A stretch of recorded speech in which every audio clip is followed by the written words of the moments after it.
तत्रास्तत्र निरुद्ध विलसद गोपी सहस्राव्रतम् न्यस्तान्यस्तनतापवर्गमखिलो दारं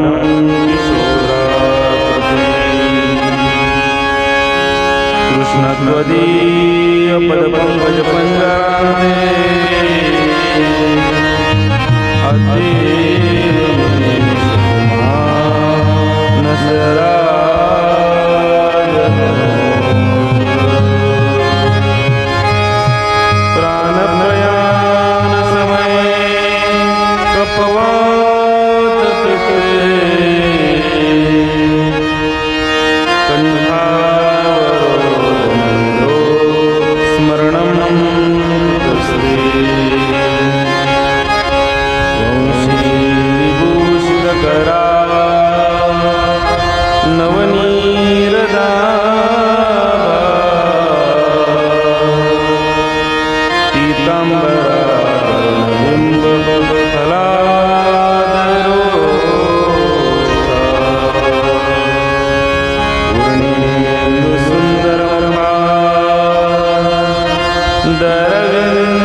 श्रीकृष्ण सेवा प्रतिष्ठानद्वारा आयोजित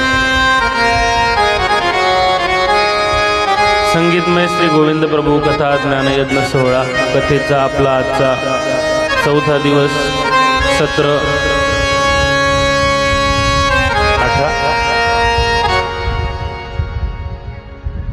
11वं सत्र आहे. 10वं सत्र सकाळी झालं, रात्री 9वं सत्र झालं. तर फाऱ्यावर बसा कोणीतरी, उडता येतं. जरा वजनदार माणसं बसवा तिथं, नाही तर माणसं सगळं फारी उडल. बसा कोणतरी, बसा त्याच्यावर, बसा बसा, हां बसा. असं अजून एक जण बसा तिथं समोर, या पुढं. असं बसा. का बरं एवढं वजन आहे फारीचं फारीचं.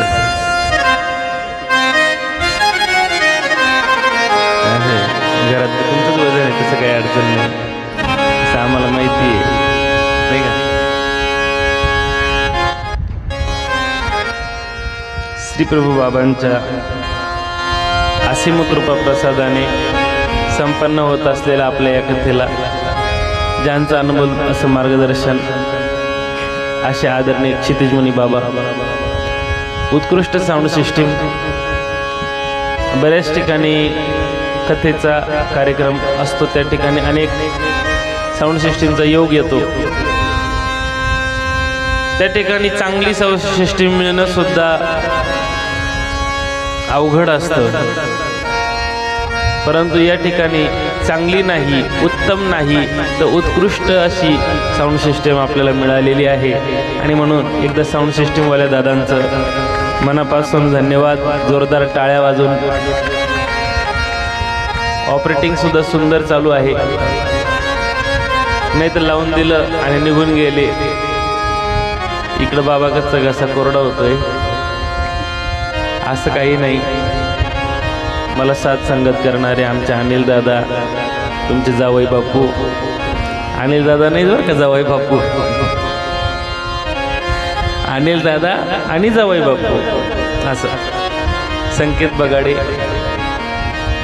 त्याचप्रमाणे पलीकडच्या बाजूला, मागच्या बाजूला सोफ्यावर बसलेले. नीट बसा ना तुम्ही, थोडंसं. तुम्ही पोथी ऐकायला आलेत ना, सांगायला आले मला. नीट बसा ना. कसे बसले? पाय खाली करावं. बसता नाही तर तुम्हाला खाली.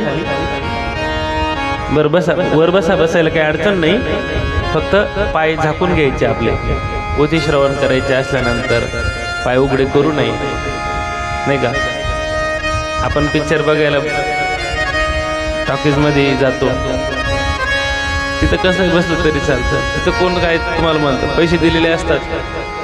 इथे पैसे दिलेले आहेत, तुम्ही माणसाने इथे पैसे दिलेत, मग आम्ही तर तिथले पैसे कशासाठी दिलेत तुम्ही? ते बसण्याचे पैसे आहेत. ते तुम्हाला बसण्याचे पैसे, तुमचे बसण्याचे पैसे आहेत. इथं तुम्हाला माणसात कसं बसवायचं हे शिकवण्याचे पैसे दिलेले आहेत. आणि ते पैसे कोणाला देतायत तुम्ही? धर्मकार्याला देतायत, आध्यात्मिक ज्ञान प्राप्त करण्यासाठी. ते कार्य चांगल्या पद्धतीने व्हावं याच्यासाठी तो प्रयत्न आहे. त्या प्रयत्नाला तुमच्या सर्वांच्या यश येतच आहे. उपस्थित समस्त माता भगिनी, बालगोपाळ. आता ज्यांचे लेकरं लहान आहेत त्यांना तर मी म्हणू शकत नाही की लेकरं घरी सोडा म्हणून. मायबाप इथं असल्यानंतर घरी लेकरं तरी कुठं जातील? फक्त त्या लेकरांना सांभाळा, त्यांना शांत करा, शांत ठेवा. आता 2 तास नाही तर इथं आणून बसवा त्यांना माझ्याजवळ.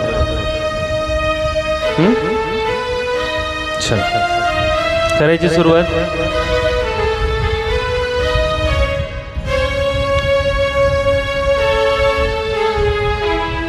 त्या विदर्भ प्रांतामध्ये प्रसिद्ध असलेलं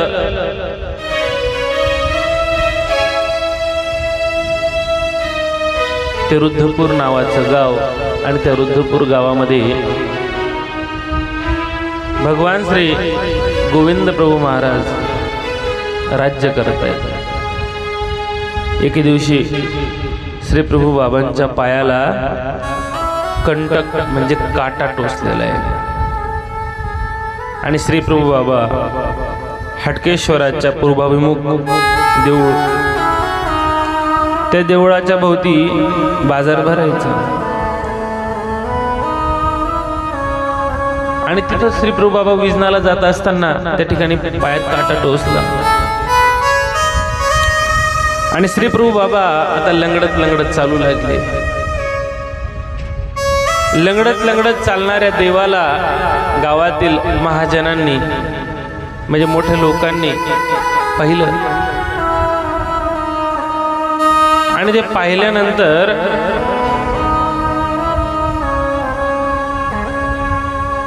ते आपसात चर्चा करू लागले. श्री प्रभू बाबांच्या पायाला काटा टोचलेला दिसतो, लंगडत लंगडत चालतायत. ते म्हटलं थांबा आता तुम्ही इथं बघूच आपण कोण आहे का. काही लहान लहान मुलं असे होते, त्या मुलांना सांगितलं की म्हटलं मुलांना मी एक काम करा, श्री प्रभू बाबांना पकडा, आपण त्यांच्या पायातला काटा काढू.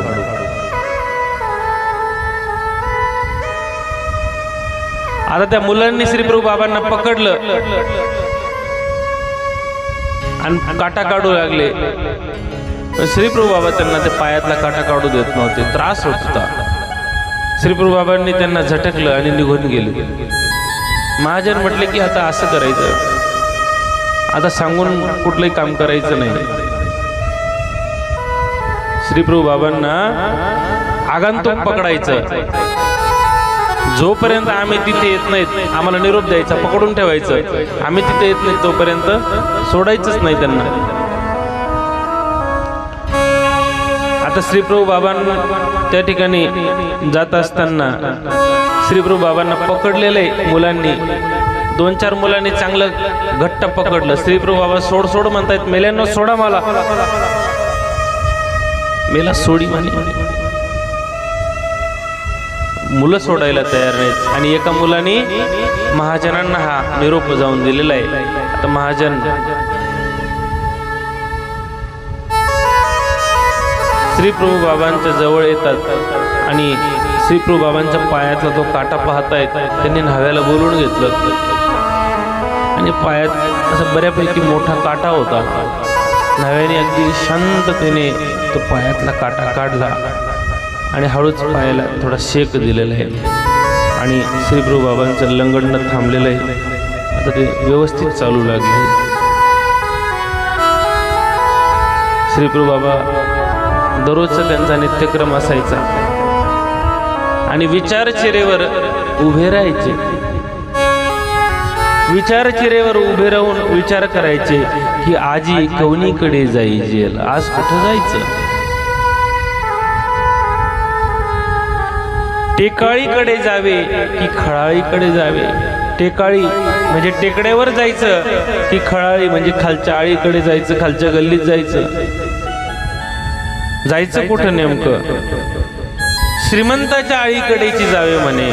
आज श्रीमंत लोकांच्या आळीकडे म्हणजे गल्लीकडे जावे असं स्वतःशीच पुटपुट करायचे, मनात असं बोलायचे आणि दुडू धावत त्या ठिकाणी जायचे. वृद्धपूर हे बाजारपेठेचं गाव आणि एके दिवशी गोसावी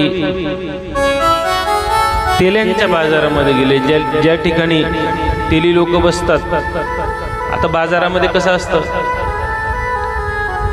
बाजारामध्ये तेल विकणारे एका बाजूला असतात, एका रांगेत. भाजीपाला विकणाऱ्यांची रांग वेगळी असते. का असं असतं, इथं भाजीपाला, इथं किराणा, इथं असं असतं का? नाही. तुम्ही आता खामगावला जरी गेले तरी तुम्हाला कापड दुकानाचं मार्केट स्वतंत्रच पाहायला मिळेल. सोनाराचं सराफ गल्ली स्वतंत्रच पाहायला मिळेल. सोनाराचं आणि भाजीपाल्यावाल्याचं जवळ नाहीये, आहे का? नाही. इकडं भाजीपालावाला किलोने भाजीपाला विकतोय आणि तिकडं तो सोनार त्याच्या बाजूला बसून ते सोनं विकतोय, असं आहे का? नाही. स्वतंत्र डिपार्टमेंट आहे, नाही का? असं आता इथलीच गंमत बघा तुम्ही. ऐकणारी जी मंडळी आहे, कथा श्रवण करणारी मंडळी, ती शांततेने कथा ऐकतायत, परंतु पाणी पिणाऱ्यांची वेगळी गडबड आहे. बाटल्या घेऊन पाणी पिणाऱ्यांची वेगळी गडबड आहे. म्हणजे स्वतंत्र डिपार्टमेंट आहेत ना ते, असं आहे ते. तसं तिथं डिपार्टमेंट वेगळे होते, स्वतंत्र होते. त्या ठिकाणी आता श्री प्रभू बाबा जातात आणि त्या तेलांमध्ये, त्या तेलांच्या बाजारामध्ये काही तेलींनी तेल विकत होत्या. त्यांचं तेल विकणं चालू आहे आणि गिराईक भरपूर आहेत. त्याच्यामुळे त्यांना मुलं सांभाळायला जमत नव्हतं.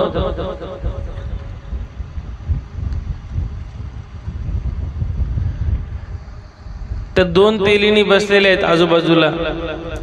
त्या दोघी तेलिनींची मुलं लहान आहेत. एक तेलिनीचा मुलगा तिच्या जवळ आहे आणि एका तेलिनीचा मुलगा घरी आहे.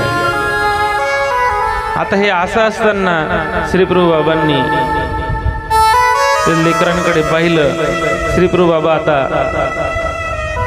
त्या तेलिनी जवळ जातात आणि त्या तेलिनीने श्री प्रभू बाबांना विनंती केली की रावळो, आमुची या लेकरुवा ते खेळवाल, आमच्या लेकरुवाला खेळवाल का थोडं.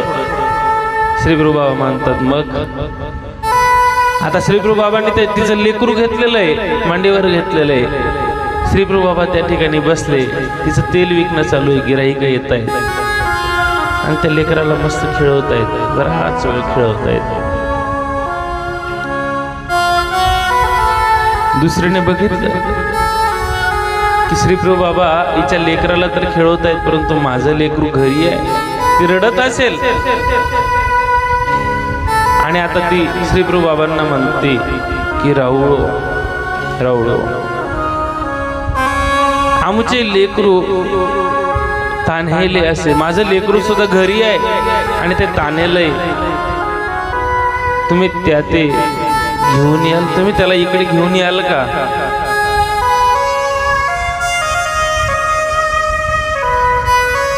श्री प्रभू बाबा होकार देतात.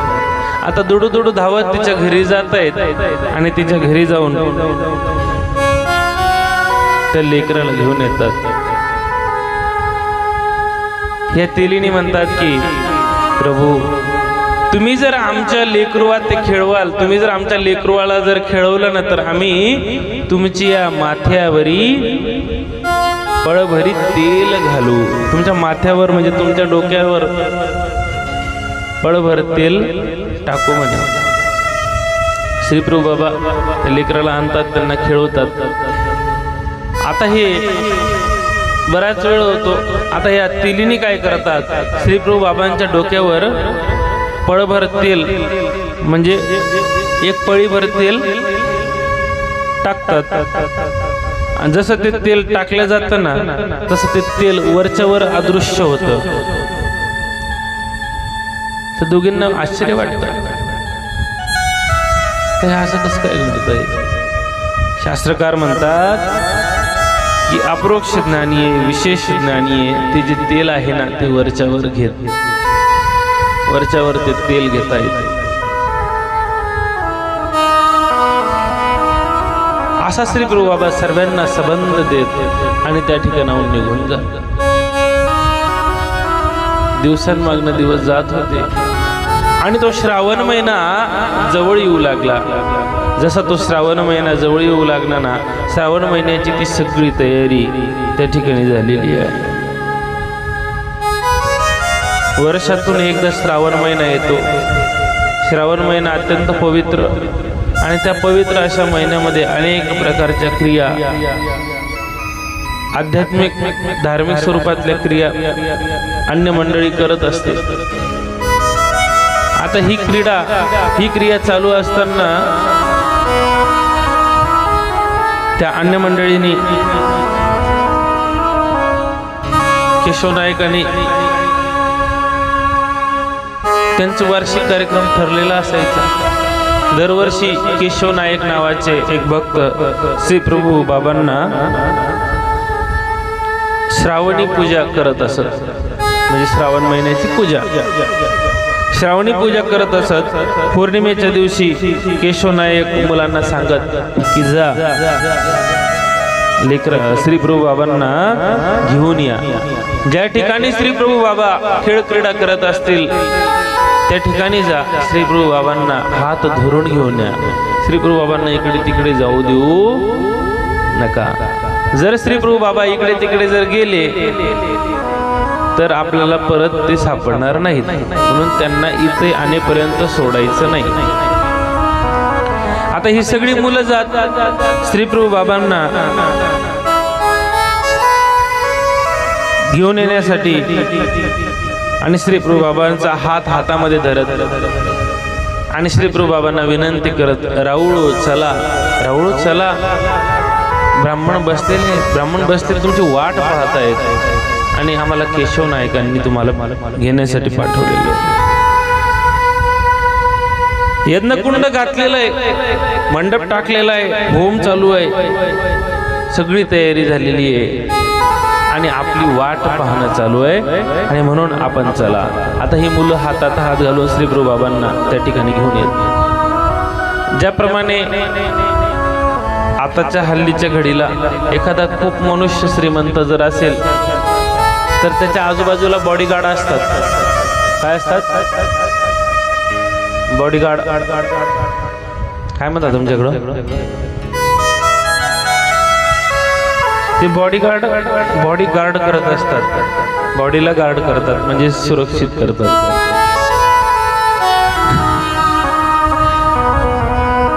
संरक्षण देतात. आता मोदीजींचा व्हिडिओ बघा तुम्ही, मोदीजींच्या आजूबाजूला ते काळा कोट बीट घालून बाउन्सर उभे असतात नाही का. बरेच श्रीमंत लोकांच्या आजूबाजूला बाउन्सर असतात, त्यांना कोणी त्यांचं संरक्षण म्हणून ते. आणि अगदी अशाच पद्धतीने श्री प्रभू बाबा इकडे तिकडे जाऊ नये म्हणून केशव नायकांनी या मुलांना पाठवलं. ते चारी बाजूने त्या मुलांनी कोंडाळं केलेलं आहे. असं श्री प्रभू बाबा मध्ये चालतायत, त्यांचा हात धरलेला आहे आणि जसं श्री प्रभू बाबा येतात तसं आता केशव नायक त्यांच्या समोर येत आहेत, दंडवत घालतात आणि दंडवत घातल्यानंतर पायावर डोकं ठेवतात आणि श्री प्रभू बाबांना विनंती करतात की हे प्रभू, आपण आसनावर विराजमान व्हावं. श्री प्रभूंचा हात धरून त्यांना आसनावर विराजमान करतात. श्री प्रभू बाबांचं चरण प्रक्षालन करतायत. श्री चरण प्रक्षालन म्हणजे स्वच्छ पाय धुत आहेत गुलाब पुष्पांनी.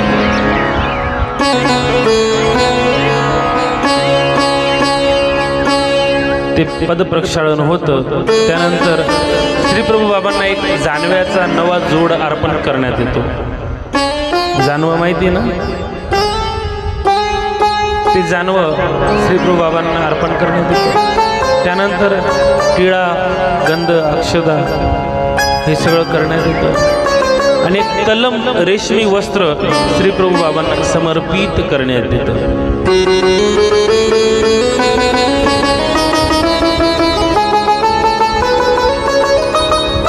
श्री प्रभू बाबांच्या अंगावर असलेलं ते जुनं वस्त्र श्री प्रभू बाबांना काढायला लावतात. श्री प्रभू बाबा ते काढतात, नवीन वस्त्र धारण करतात. आणि आता केशव नायक त्या मुलांना सांगतात की हे जे वस्त्र आहे जुनं, हे वस्त्र तुम्ही काय करा, हे वस्त्र तुम्ही चांगलं ठेसून काढा दगडावर आणि याला पुरून टाका. जर हे असंच असं ठेवलं तर श्री प्रभू बाबा नवीन वस्त्र धारण करणार नाहीत, परत ते जुनच धारण करतील. असं म्हणून श्री प्रभू बाबांचं ते जुनं वस्त्र तिथे चिंध्या करून त्याला पुरण्यात आलं. अशी ही पूजा दरवर्षी केशव नायक करायचे. श्रावण पौर्णिमेच्या दिवशी रुद्रपूरचे महाजन केशव नायकांकडे येत टेकाळीच्या पश्चिमेला 10 पांडाच्या अंतरावर तळ्याच्या काठाला दक्षिणेला श्रावणी पूजेचा चौथारा होता. म्हणजे तिथे पिंपळाचं झाड होतं आणि त्या ठिकाणी सगळे महाजन म्हणजे गावातली मोठी मंडळी जमा व्हायची. ती सगळी महाजन मंडळी त्या ठिकाणी जमा झाली तर त्या ठिकाणी एक छानसा मंडप टाकायचे, होम हवन करायचे, सगळं करायचे. आणि ते केल्यानंतर असं एकाचं मत आहे. दुसरं मत असं आहे की केशव नायकाच्या घरी होम करत मग श्रावणीकडे येत आणि मग केशव नायक गोसावी यांना विनंती करत की जीजी आज श्रावणी आहे आणि श्रावणीसाठी मी आपणास विनंती करतो की आपण आमच्या श्रावणी पूजेचा स्वीकार करावा.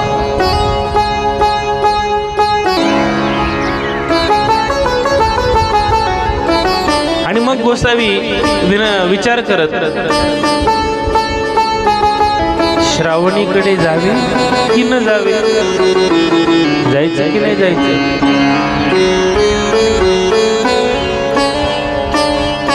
हा श्रावणीचा कार्यक्रम बघण्यासाठी मुलं आलेली असत.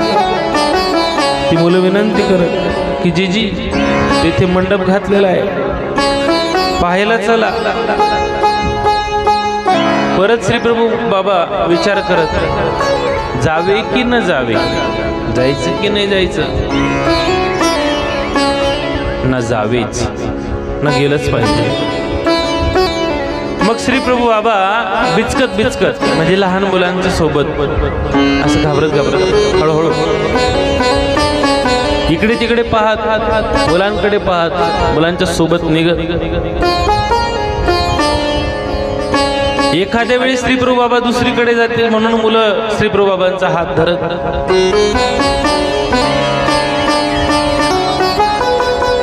आणि मध्यभागी श्रीप्रभू बाबा चालत. एकाचं मत आहे की मुलं श्रीप्रभू बाबांना आपल्या डोक्यावर उचलत आणि श्रावणीकडे घेऊन येत.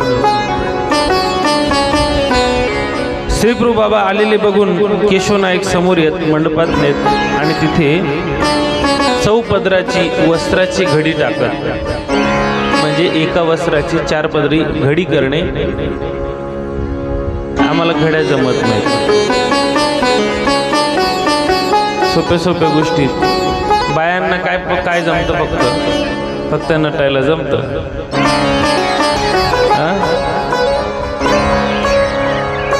छोट्या गोष्टी आहेत. तुम्हाला जर छोट्या जर गोष्टी जर शिकायच्या असतील तर तुम्ही महानुभावांच्या संपर्कात या. थोडंसं आसन व्यवस्था कशी असते, बैठक व्यवस्था कशी असते, जेवणाचं ताट कसं वाढलं जातं, सगळं शिकवतो आम्ही. मी स्वतः शिकवतो तुम्हाला कशा पद्धतीने केलं जातं. ज्या गोष्टी तुम्ही दररोज करता, ज्या गोष्टी आम्हाला कधीतरी कराव्या लागतात, त्या गोष्टी आम्ही तुम्हाला शिकवू शकतो. करायचं तेच आहे, फक्त त्या करण्यात पद्धतशीरपणा असलं पाहिजे, लक्षात घ्या. आणि ह्या गोष्टीवरून आपली ओळख निर्माण होत असते. कोणीतरी साधू आले जेवायला, घरी आले. साधू आल्यानंतर काय केलं पाहिजे, या बाबा. आपण नवरा बायको झोपलेल्या पलंगावर बाबाला झोपवतो, बसवतो. पटकर नाही, काहीच नाही. नवीन बेडशीट नाही, आथरायचं नाही, पांघरायचं नाही, काहीच नाही. तिथंच सगळं. त्याच्यानंतर ताट काढतो, काहीतरी नाश्ता द्यायचा आहे, चहा द्यायचा आहे, पाणी द्यायचं आहे, जेवणाचं द्यायचं आहे. चांगलं ताट काढायचं म्हणून काढतो. त्या ताटावर पाली फिरलेल्या असतात, धूळ बसलेली असते. ते ताट काढतो, त्याला धुत नाही, त्याला स्वच्छ करत नाही, काहीच नाही करत. तसंच आणतो. नाही नाही, हे चांगलं ताट आहे म्हणतात, चांगलं आहे ते. 2-4 पाली फिरून गेले त्याच्यावर, धूळ बसलेली आहे, चांगलं ताट आहे ते, नाही का. ते ताट आणतो. त्या ताटामध्ये आम्ही साधूलाच म्हणून नाही, कोणी पाहुणे रावळे आले, हा टापटीपणा आहे, ही स्वच्छता ही आपल्या ठिकाणी असली पाहिजे. आपल्याला कसं वाटतं की आपल्या गळ्यातलं हे असंच दिसलं पाहिजे, तो मध्ये असणारा तो मुख्य मणी तो सरळच दिसला पाहिजे. आणि तो सरळ असल्यामुळे शेजारच्या आजूबाजूच्या बायांनी विचारलं पाहिजे, कधी घेतला, कसा आहे, आपल्याला वाटतं ना.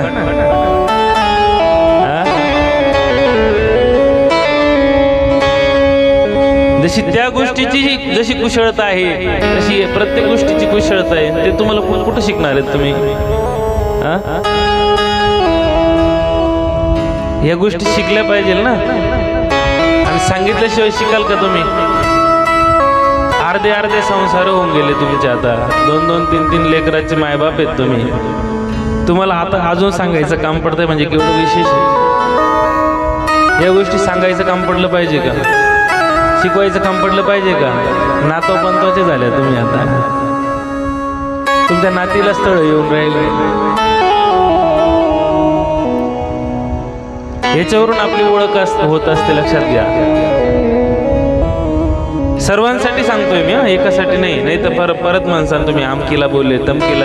सगळ्यांसाठी सांगतोय मी, विशिष्ट कुणाला धरून व्यक्तिशः नाही बोलत मी, सगळ्यांसाठी सांगतो की ह्या ज्या गोष्टी आहेत, कारण लीळा चरित्रामध्ये सुद्धा लीळा आलेल्या आहेत. ज्यावेळेस सर्वज्ञ श्री चक्रधर महाराजांच्या सेवेमध्ये जोपर्यंत बाईसा जोपर्यंत होत्या, स्वामींची सेवा इतक्या सुंदर पद्धतीने झालेली आहे, जबरदस्त सेवा झालेली आहे. बाईसांसारखी सेवा कोणीच करू शकत नव्हतं. भक्त मंडळी ज्यावेळेस गावातनं भिक्षा मागून यायची, आता भिक्षा मागितल्यानंतर त्या भिक्षेतला जो काही पदार्थ असेल, तो पदार्थ भिक्षा एकत्र केल्यानंतर तो वेगळा कसा काय असू शकतो? बाईसा तो सगळा पदार्थ वेगळा करायचा, भाजी वेगळ्या करायच्या, साबुदाणा वेगळा करायचा, ते वरण वेगळं करायचा, भाकरी वेगळ्या करायच्या, कोणी खिचडी दिली असेल ती वेगळी करायच्या, पदार्थ वेगळ्या करायच्या. आणि ते वेगळं केल्यानंतर त्यातला चांगला पदार्थ व्यवस्थितपणे स्वामींच्या त्या ताटामध्ये वाढण्यात यायचा, अगदी व्यवस्थितपणे. मग तुम्ही म्हणसाल ताट होतं का? ताट होतं ना स्वामींना, ताटाचा विशेष आहे ना आपल्यात. स्वामी ज्या ताटामध्ये भोजन करायचे ते ताट सुद्धा महानुभाव पंथामध्ये आहे, ताटाचा विशेष सुद्धा आहे. ते ताट सुद्धा संबंधाचं आहे, पवित्र झालेलं ते ताट आहे, थाळा आहे, अनेक वस्तू आहेत. प्रसाद सेवा तुम्ही करता का कधी? प्रसाद सेवेचं पारायण करता? कोणते प्रसाद सेवेचं? मोठ्याने सूत्रपाठातली. अजून तुम्ही करता का मावशी? तुम्हीच करता? कोण कोण करतं सूत्रपाठाचं प्रसाद सेवा? बरं ते चला जाऊ द्या, ते नसेल करत. बाभुळगावकर बाबांनी जी प्रसाद सेवा तयार केलेली आहे ती कुणी कुणी ऐकली? कोणी ऐकली? ऐकली का तुम्ही? ऐकली का मावशी? ऐकली ना? किती सुंदर प्रसाद सेवा आहे. तिला चाल सुद्धा किती गोड आहे अनिल बाबा, फार सुंदर प्रसाद सेवा आहे. हे मनमोहन कुंज बिहारी, हे नटनाकर हे वनवारी, तव स्पर्शाची मया न्यारी, प्रसाद सेवा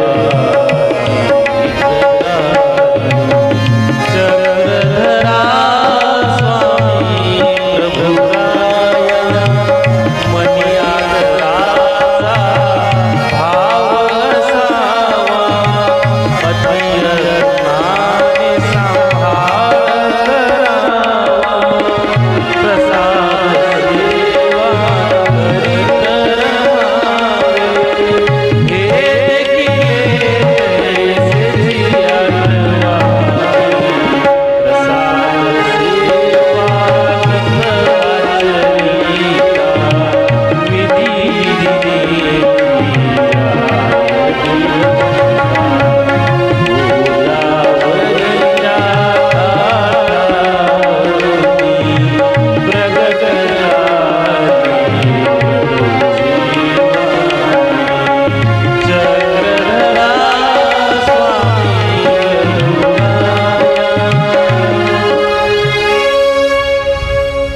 प्रसाद सेवा मी आठवलं.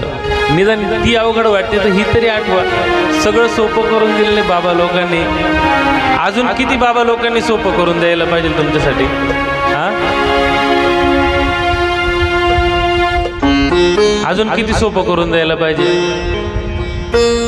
सगळं सोपं आहे तुमच्यासाठी, फक्त तुम्ही प्रयत्न करा.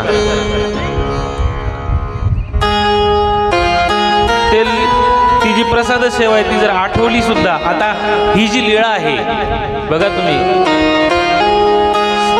केशव नायक ज्यावेळेस श्री प्रभू बाबांना ते वस्त्र समर्पित करायचे, श्रावणी पूजा करायचे, काय भाग्यवान असेल होतो भक्त. जगाच्या चालक मालक असलेल्या परमेश्वराच्या ठिकाणी वस्त्रदानाची क्रिया त्यांना घडते आहे. अत्यंत महत्वाची क्रिया त्यांना घडते आहे. केवढे भाग्यवान पुण्यवान असतील ते भक्त. अशा भक्तांचा हेवा वाटावा अशा या क्रिया आहेत. ती क्रिया करत असताना त्या क्रियेमध्ये व्यवस्थितपणा आहे, आपल्यासारखा उबडधोबडपणा नाहीये. करायचं म्हणून करायचं. असंच एका ठिकाणी गेलो, मी म्हटलं मावशी, ती म्हणे बाबा आता तुम्ही आले आमच्या घरी, आंब्याचा रस, जेवण केल्याशिवाय जाऊ नका म्हणे. म्हटलं चालेल, जेवण करतो, थांबा म्हणे. आज थांबलो मी. पुरणपोळी करते म्हणे तुमच्यासाठी, पुरणपोळी करते म्हणे. मी म्हटलं चला आता आपल्याला पुरणपोळी मिळणार. आंब्याचा रस करते म्हणे. म्हटलं आंब्याचा रस पण मिळणार का? म्हणे हो. म्हणे भात मिळणार तुम्हाला. असं एक एक पदार्थाचं गुण वर्णन विशेष सांगू लागले. म्हटलं करा करा, सांगू नका, नुसतं करा. करायला सुरुवात केली तिने. ते सगळं स्वयंपाक वगैरे केला आणि आता देवाला उपार दाखवला. उपार म्हणजे तिने नाही दाखवला, तिच्या लेकराला म्हणजे मुलाला सांगितलं, लहान पोरग होतं, जाय म्हणे देवाला उपार दाखव. ते आलं, त्याने देवाला उपार. मी म्हटलं तुम्ही दाखवा उपार. नाही नाही, तो त्याला सवय पा म्हणे, तो आता कसा उपार दाखवतो. आलं तिला बाहेरून, त्याने उपार बिपार ते दाखवायला. त्याने असं ते पाणी घेतलं, असं केलं, असं काहीतरी केलं त्याने. मी तर चाटच पडलो. म्हटलं हा काय प्रकार आहे हो. आणि मग त्याच्या आई ते सांगायला लागली, पप्या घासमोड घासमोड. हा बा बाबा, पप्या कसं आमचा उपर दाखवतो, असा घास मोडवला असं दाखवला. 2-4 घास मोडले, 2 का 4 काहीतरी मोडले. झालं म्हणे, थंडोत घाल म्हणे. पडला पालता, घातले दंड. एक घातला बस का म्हणे, अजून एक घाल म्हणे. अजून एक दंडोत घाल आग्रहपूर्वक. त्याला आरामचा कटाळा. बाबा म्हणे आता बसा तुम्ही, देव जेवले म्हणे. म्हणलं नक्कीच जेवले. मला बसलो मी जेवायला. जेवायला बसल्यानंतर आणलं तिने ते ताट. पाहिलं मी ते ताट. ते ताटाला राखायचे ते डाग, धूळ बसलेली. एका बाजूला पाला हाकल्यानंतर ती लेंडी राहते ना, ती चिटकलेली. आणि तशाच ताटामध्ये त्यांनी ते वाढून दिलं. वाटी होती. आता असं असलं काय खाऊ वाटत माणसाला? होईल का? रस बनवलेला होता, त्या रसामध्ये आळ्या. पुरणपोळी ते उचलायला गेलो, त्याच्यातलं पुरण खाली पोळीवर. रसाला बी काही मिक्सर मधून फिरवलेलं नव्हतं, त्याचे गठोडे तसेच होते. तांदूळ निसलेले नव्हते, त्याच्यामध्ये 2-3 सोंडे पाहिले. मी म्हणलं मावशी, मला आहे ना अचानक फोन आला आणि माझे आजोबा सरले. म्हटलं अचानक, हे पाय म्हणलं आत्ताच फोन आला. म्हणे बाबा जेवण करा मग जा. नाही म्हटलं, माझे ना आजोबा सरले, मला कस तरी वाटून राहिलं. माझ्या आजोबाला सरून झाले 7 वर्ष, पण तिच्यासाठी मी परत मारलं मी माझ्या आजोबाला. म्हटलं मी पटकन आता मला निघावंच लागेल. म्हटलं मी इथं जेवत बसलो, तुम्ही मला सांगा म्हटलं जर तुमचा आजा मेला असता तर तुम्ही पुरणपोळी तुम्हाला गेली असते का? म्हटलं खरंय म्हणे बाबा, पण मग आता आम्हाला म्हटलं मावशी मी आता परत पुढच्या पाळीला नक्की येईल म्हटलं. तिथून निघालो तालुक्याच्या गावाला, तिथून जे जवळ तालुक्याचं गाव होतं तुमच्या गावासारखं असं खामगावसारखं, तिथं गेलो. 100 रुपयाचे वडेपाव 2-4 खाऊन घ्यायचे, भूक लागली होती. आणि तिथून मी माझ्या गावाकडे जसं आलो, 15 वर्ष झाली अजून तिचं घर पाहिलं नाही मी. कशामुळं? अव्यवस्थितपणा. कशामुळे? हा अव्यवस्थितपणा आहे. तुम्हाला खाऊ घालायचं नाही ना, नका खाऊ घालू. तुम्हाला क्रिया करायची नाही ना, नका करू. आणि जर करायची असेल तर चांगली करा. उगाच आपलं करायचं म्हणून करायचं. एका जणांना म्हटलं का हो ते बाईला बोलवा बरं तुमच्या स्वयंपाक. म्हटलं असं कुठं असतं का? ती आली म्हणे हे काय झालं बाबा? म्हटलं हे नाही काय आहे का? म्हणलं आपलं असायचे म्हणे बाबा, केलं तर केलं नाही तर तेल लावत गेलं. मी म्हणलं बरं आहे भाऊ तुझं, बरा संसार करून राहिला रे तू. बाबा जाऊ द्या ना म्हणे, भाकरीची सोय झाली, कच्च्याचं फक्त तरी करून खाऊ घालते म्हणे, नाही तर मला तरी कोण देणार होतं म्हणे बायको. म्हणलं बरं आहे तुमचं, सारख्याला बारके जोड जमला नाही का? असं राहतं ते व्यवस्थितपणा. बाईचा स्वामींच्या सेवेत असताना स्वामींच्या सगळी सेवा करायची. ज्यावेळेस बाईसांचा देहांत झाला ना, त्यावेळेस मात्र स्वामींच्या जेवणाची आवड होऊ लागली. नागदेव आचार्यांना मोठं वाईट वाटू लागलं की आता करायचं काय. औसाला बोलवलं, औसा आली. औसाचं काम म्हणजे एकदम अवघड. एवढ्या मोठ्या चपात्या, चांगल्या जाड जाड चपात्या, त्याचा तुकडा करायचा नाही, काही नाही, व्यवस्थितपणा नाही, तसेच ठेवून द्यायचे. चपाती मोडायची पण नाही, चपाती तशीच ठेवून द्यायची, मोठी चपाती. भातही व्यवस्थित टाकायचं नाही, ढेपीच्या ढेपी ठेवून द्यायच्या.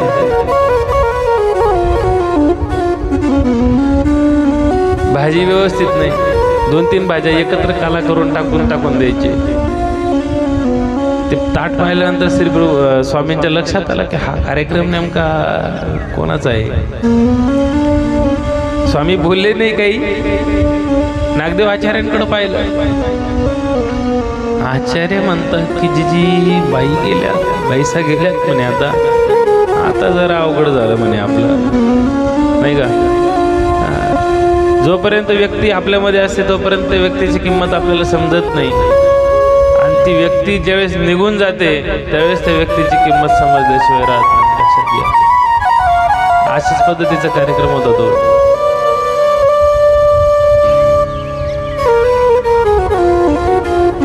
त्या क्रियेच्या माध्यमातून एखाद्या व्यक्तीची ओळख होत असते.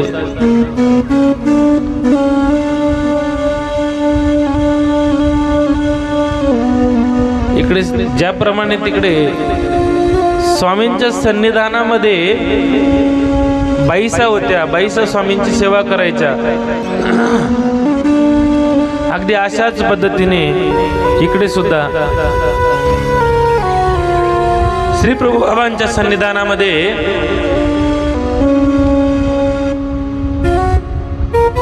त्या आबाईसा होत्या. आबाईसा ह्या नागदेव आचार्यांच्या आई होत्या. आबाईसा कोण होत्या? आबाईसा या नागदेव आचार्यांच्या आई होत्या. आणि त्या फार जबरदस्त सेवा करायच्या, दास्य करायच्या. ते दास्य कशा करायच्या, त्या दास्यामध्ये सुद्धा फार मोठी ताकद आहे. एकदा भगवंताचं भजन करूया.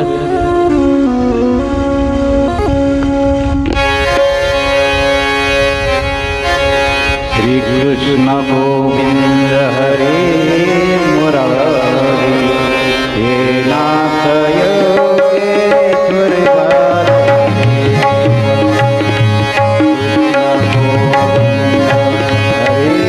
मुरारी हे नाथ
स्मशानभूमीमधून आल्यानंतर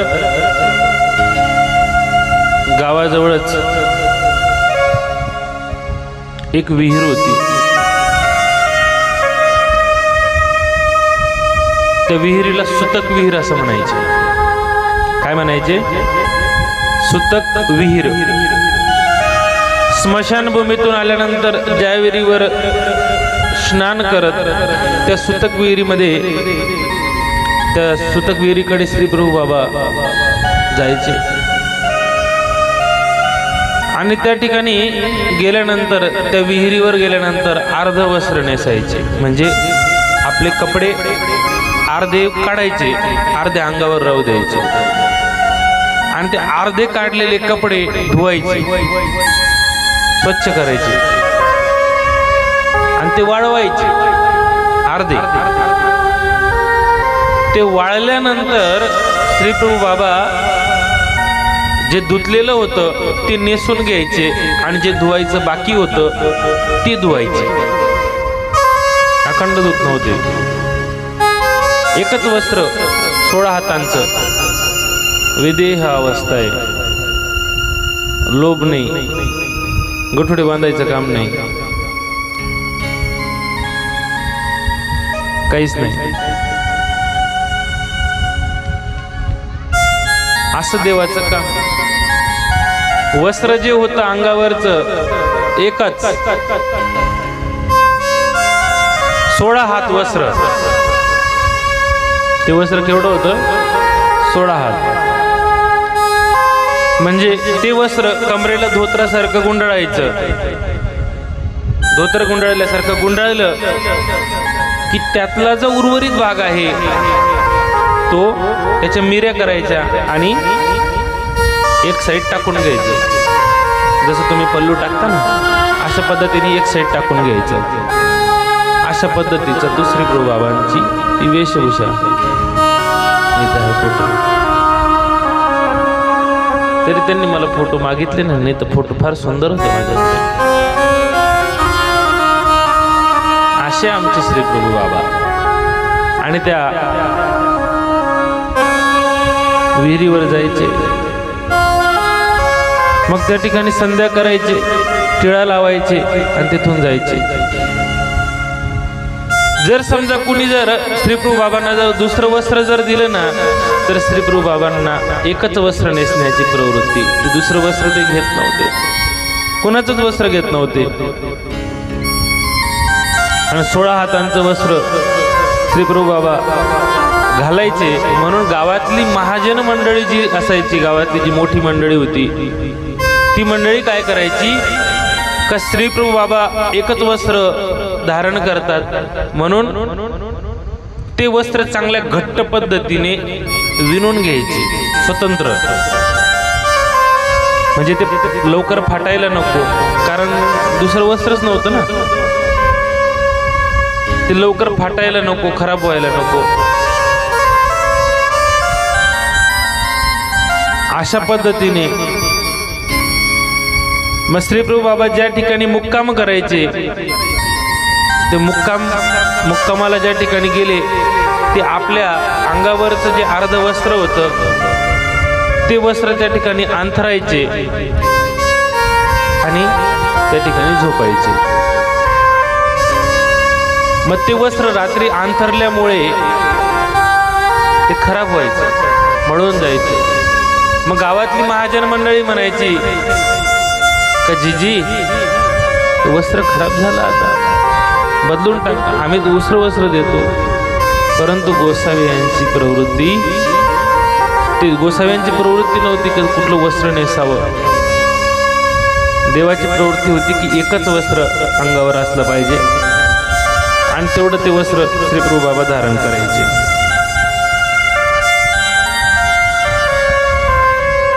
आणि ज्यावेळेस ते वस्त्र धुवायचे ना, ते वस्त्र धुतल्यानंतर ते वाळेपर्यंत श्री प्रभू बाबा तिथं बसायचे. एखाद्या दिवशी ते वाळत नसे लवकर, श्री प्रभू बाबा त्याला म्हणायचे, मेला वाळ ना, म्हणे मेला वाळत का नाही, वाळ ना. आणि मग असं म्हटल्यानंतर ते वस्त्र वाळून जायचे. अशा त्या श्रीप्रभू बाबांच्या अगम्य अशा लीला आहेत.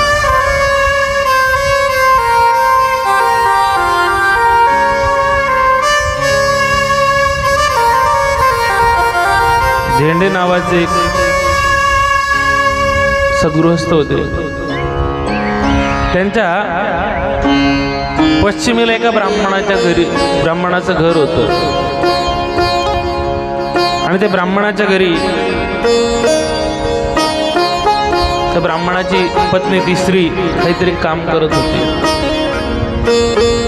आणि आता श्रीप्रभू बाबा त्या ब्राह्मणाच्या घरी गेलेले आहेत आणि त्या ब्राह्मणाच्या पत्नीचं काम चालू आहे. काम चालू असताना आता श्रीप्रभू बाबा त्या ब्राह्मणाच्या पत्नीचा पदर धरता येतात आणि तिला म्हणतात, अगं मेली, जीव घाली ना म्हणे, जीव घाल ना मला भूक लागली.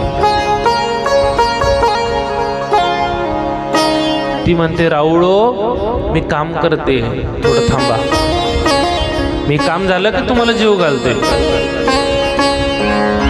मला काम करू द्या. आता ती रांजणाकडे गेली.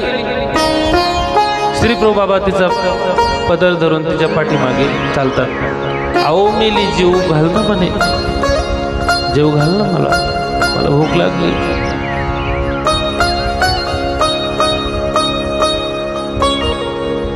त्यावेळेस ती म्हणते, राऊळ थोडं थांबा, माझं काम आटोपली का मी तुम्हाला जीव घालते. परत गोसावी तिचा पदर धरायची, परत ती काहीतरी काम करायची आणि काम करत असताना परत श्रीप्रभू बाबा तिला म्हणायचे, अहो मेली, जीव घाली ना म्हणे, मला जीव घाल ना, मला भूक लागलेली आहे. ती म्हणते की राऊळो, आता तुम्ही इथं बसा, मी तुम्हाला जीव घालते. आता तिने श्रीप्रभू बाबांना जसं एखादं लेकरू आपल्या आईजवळ हट्ट करतं, आई मला जीव घाल, अगदी अशाच पद्धतीने मातृत्व भावनेने त्या स्त्रीला श्रीप्रभू बाबा त्या ब्राह्मण पत्नीला भोजन मागतायत. ते ब्राह्मण पत्नीने आता श्रीप्रभू बाबांसाठी त्या ठिकाणी बसण्यासाठी आसन टाकलेले, सरपण आणायला गेलेली आहे, सरपण घेऊन आलेली आहे. तो थाळा तिने चांगला स्वच्छ घासून धुतलेला आहे, एक वटकन त्या ठिकाणी लावलेलं आहे आणि श्रीप्रभू बाबांना म्हणते, थांबा मी तुम्हाला जीव घालते. आता तिने सुंदर प्रकारे स्वयंपाक केलेला आहे आणि तो स्वयंपाक तिने श्रीप्रभू बाबांना ती वाढते आहे आणि श्रीप्रभू बाबा प्रसन्न झालेले श्रीप्रभू बाबा आता भोजनाला बसलेले आहेत, भोजन चालू झालेलं आहे आणि श्रीप्रभू बाबा म्हणतात, आता होय, आता जमलं म्हणे, नाही का.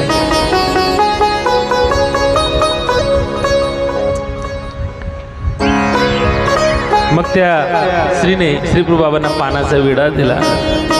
आता त्या ठिकाणाहून निघून गेले. त्या गावामध्ये रुद्रपूरमध्ये विठ्ठल ज्योतिषी नावाचा एक ज्योतिषी होता. कोण होता? विठ्ठल ज्योतिषी. आणि त्या विठ्ठल ज्योतिषाला 2 सुना होत्या.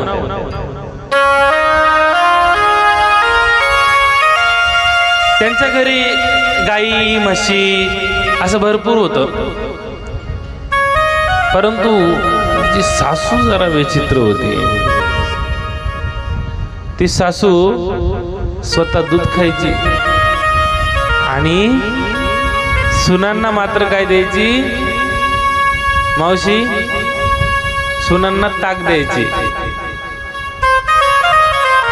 सुनांना दूध देत नव्हती. ती विचित्र होती. आणि त्या सुना बिचाऱ्या मनात विचार करायच्या, समोरासमोर जर जेवायला बसलो, समजा आता आपण जेवायला बसलो, आता आपण इथं जेवायला बसतोच ना समोरासमोर, माझ्या ताटामध्ये पंचपक्वान्न नाही आणि तुमच्या ताटामध्ये रात्रीची खिचडी आहे, ती पण गरम नाही, काही नाही. कसं वाटेल तुम्हाला? त्यांना वाईट वाटायचं की एकत्र जेवायला बसतो, घरातलेच आहोत, सासूबाई दूध खातात, आम्हाला मात्र ताक देतात, हे काही योग्य नाही. परंतु बोलणार कसं? बोलायला गेलं तर आता सारख्या सुना नव्हत्या त्यावेळेस. आताच्या सुना जर राहिल्या असत्या थोबाड जोडून काढलं असतं सासूबाईचं. ती सासू बी म्हणली असती मी ताक खाती बाई, नाही तर मी उपाशी राहते, पण तू खाय आणि इथंच राह, जाऊ नको कुठं. आणि तिला माहिती आपल्या नंदीला ही भेटली, ही जर हातची जर निसटली तर दुसरी भेटणार सुद्धा नाही. चांगल्या चांगल्याच्या अगरबत्त्या विजून गेल्या. याला कोण सांभाळणार? याला गाव किदरलंय नाही का? आताच्या सुना नव्हत्या त्या. आताच्या सुना अशा बोलतात.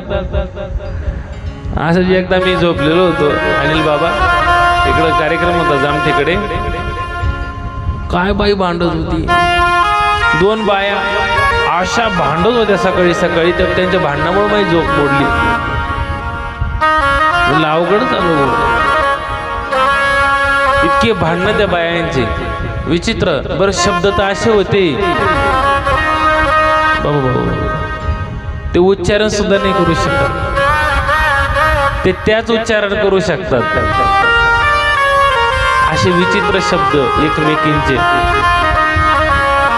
ती तिच्या मायबापाचा उद्धार करते, ही हिच्या मायबापाचा उद्धार करते. असा कार्यक्रम होता तो.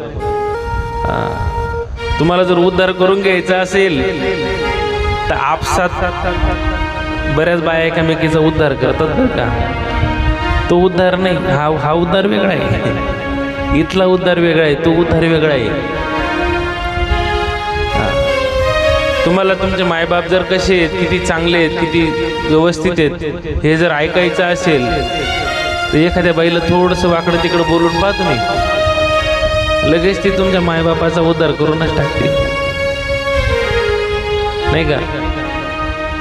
पण अशा सुना नव्हत्या त्या सुना धर्मवान होत्या, कर्मवान होत्या. ज्या घरी दिलेलं आहे त्या घराची मान मर्यादा सांभाळणाऱ्या होत्या. आणि त्या सुनांनी विचार केला की या समस्त रुद्रपूरमध्ये आपली बाजू राखणारा जर कोणी असेल, आपली बाजू जर घेणारा जर कोणी असेल तर तो एकच आहे. कोण? राऊळ माय, राऊळ बाप. जर समजा आत्ताच्या घडीला ही आमची म्हातारी सासूबाई ताक स्वतः आम्हाला दूध ताक देते, स्वतः दूध खाती, ही जर या ठिकाणी जर श्री प्रभू बाबा जर राहिले असते तर श्री प्रभू बाबांनी काय केलं असतं? आम्हाला दूध वाढलं असतं. असा विचार तिने केला मनामध्ये. आणि असा विचार केल्यानंतर आता इतक्यात त्या ठिकाणी श्री प्रभू बाबा येतात. श्री प्रभू बाबा आले की श्री प्रभू बाबा त्या सुनांच्या जवळचं ते ताक आहे ते उचलतात, त्यांना दूध वाढतात. दोघेही सुना अत्यंत खुश होतात मनातून. पण त्या कसं म्हणतात, नका नका नका नका देवा, आम्हाला नका वाढू, आत्या बाईला वाढा. श्री प्रभू म्हणतात घे घे म्हणे, घे म्हणतोय ना मी तुला. ते सासूनी पाहिलं, श्री प्रभू बाबा आले आणि त्यांना दूध वाढतायत, आपल्याला वाढत नाहीत.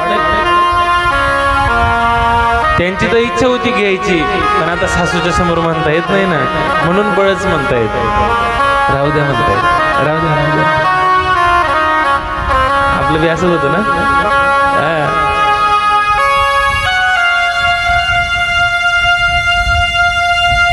असा तो कार्यक्रम चालला. त्या सासूबाईने श्रीप्रभू बाबांकडे पाहिलं आणि सासूबाई श्रीप्रभू बाबांना म्हणते की जीजी तुम्ही यांना दूध वाढताय, मला नाही वाढत.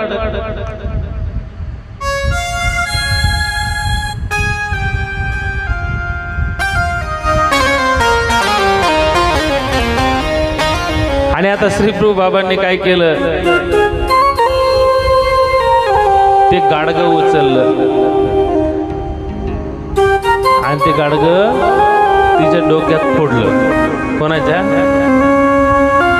कोणाच्या सासूच्या डोक्यात. का बरं फोडलं?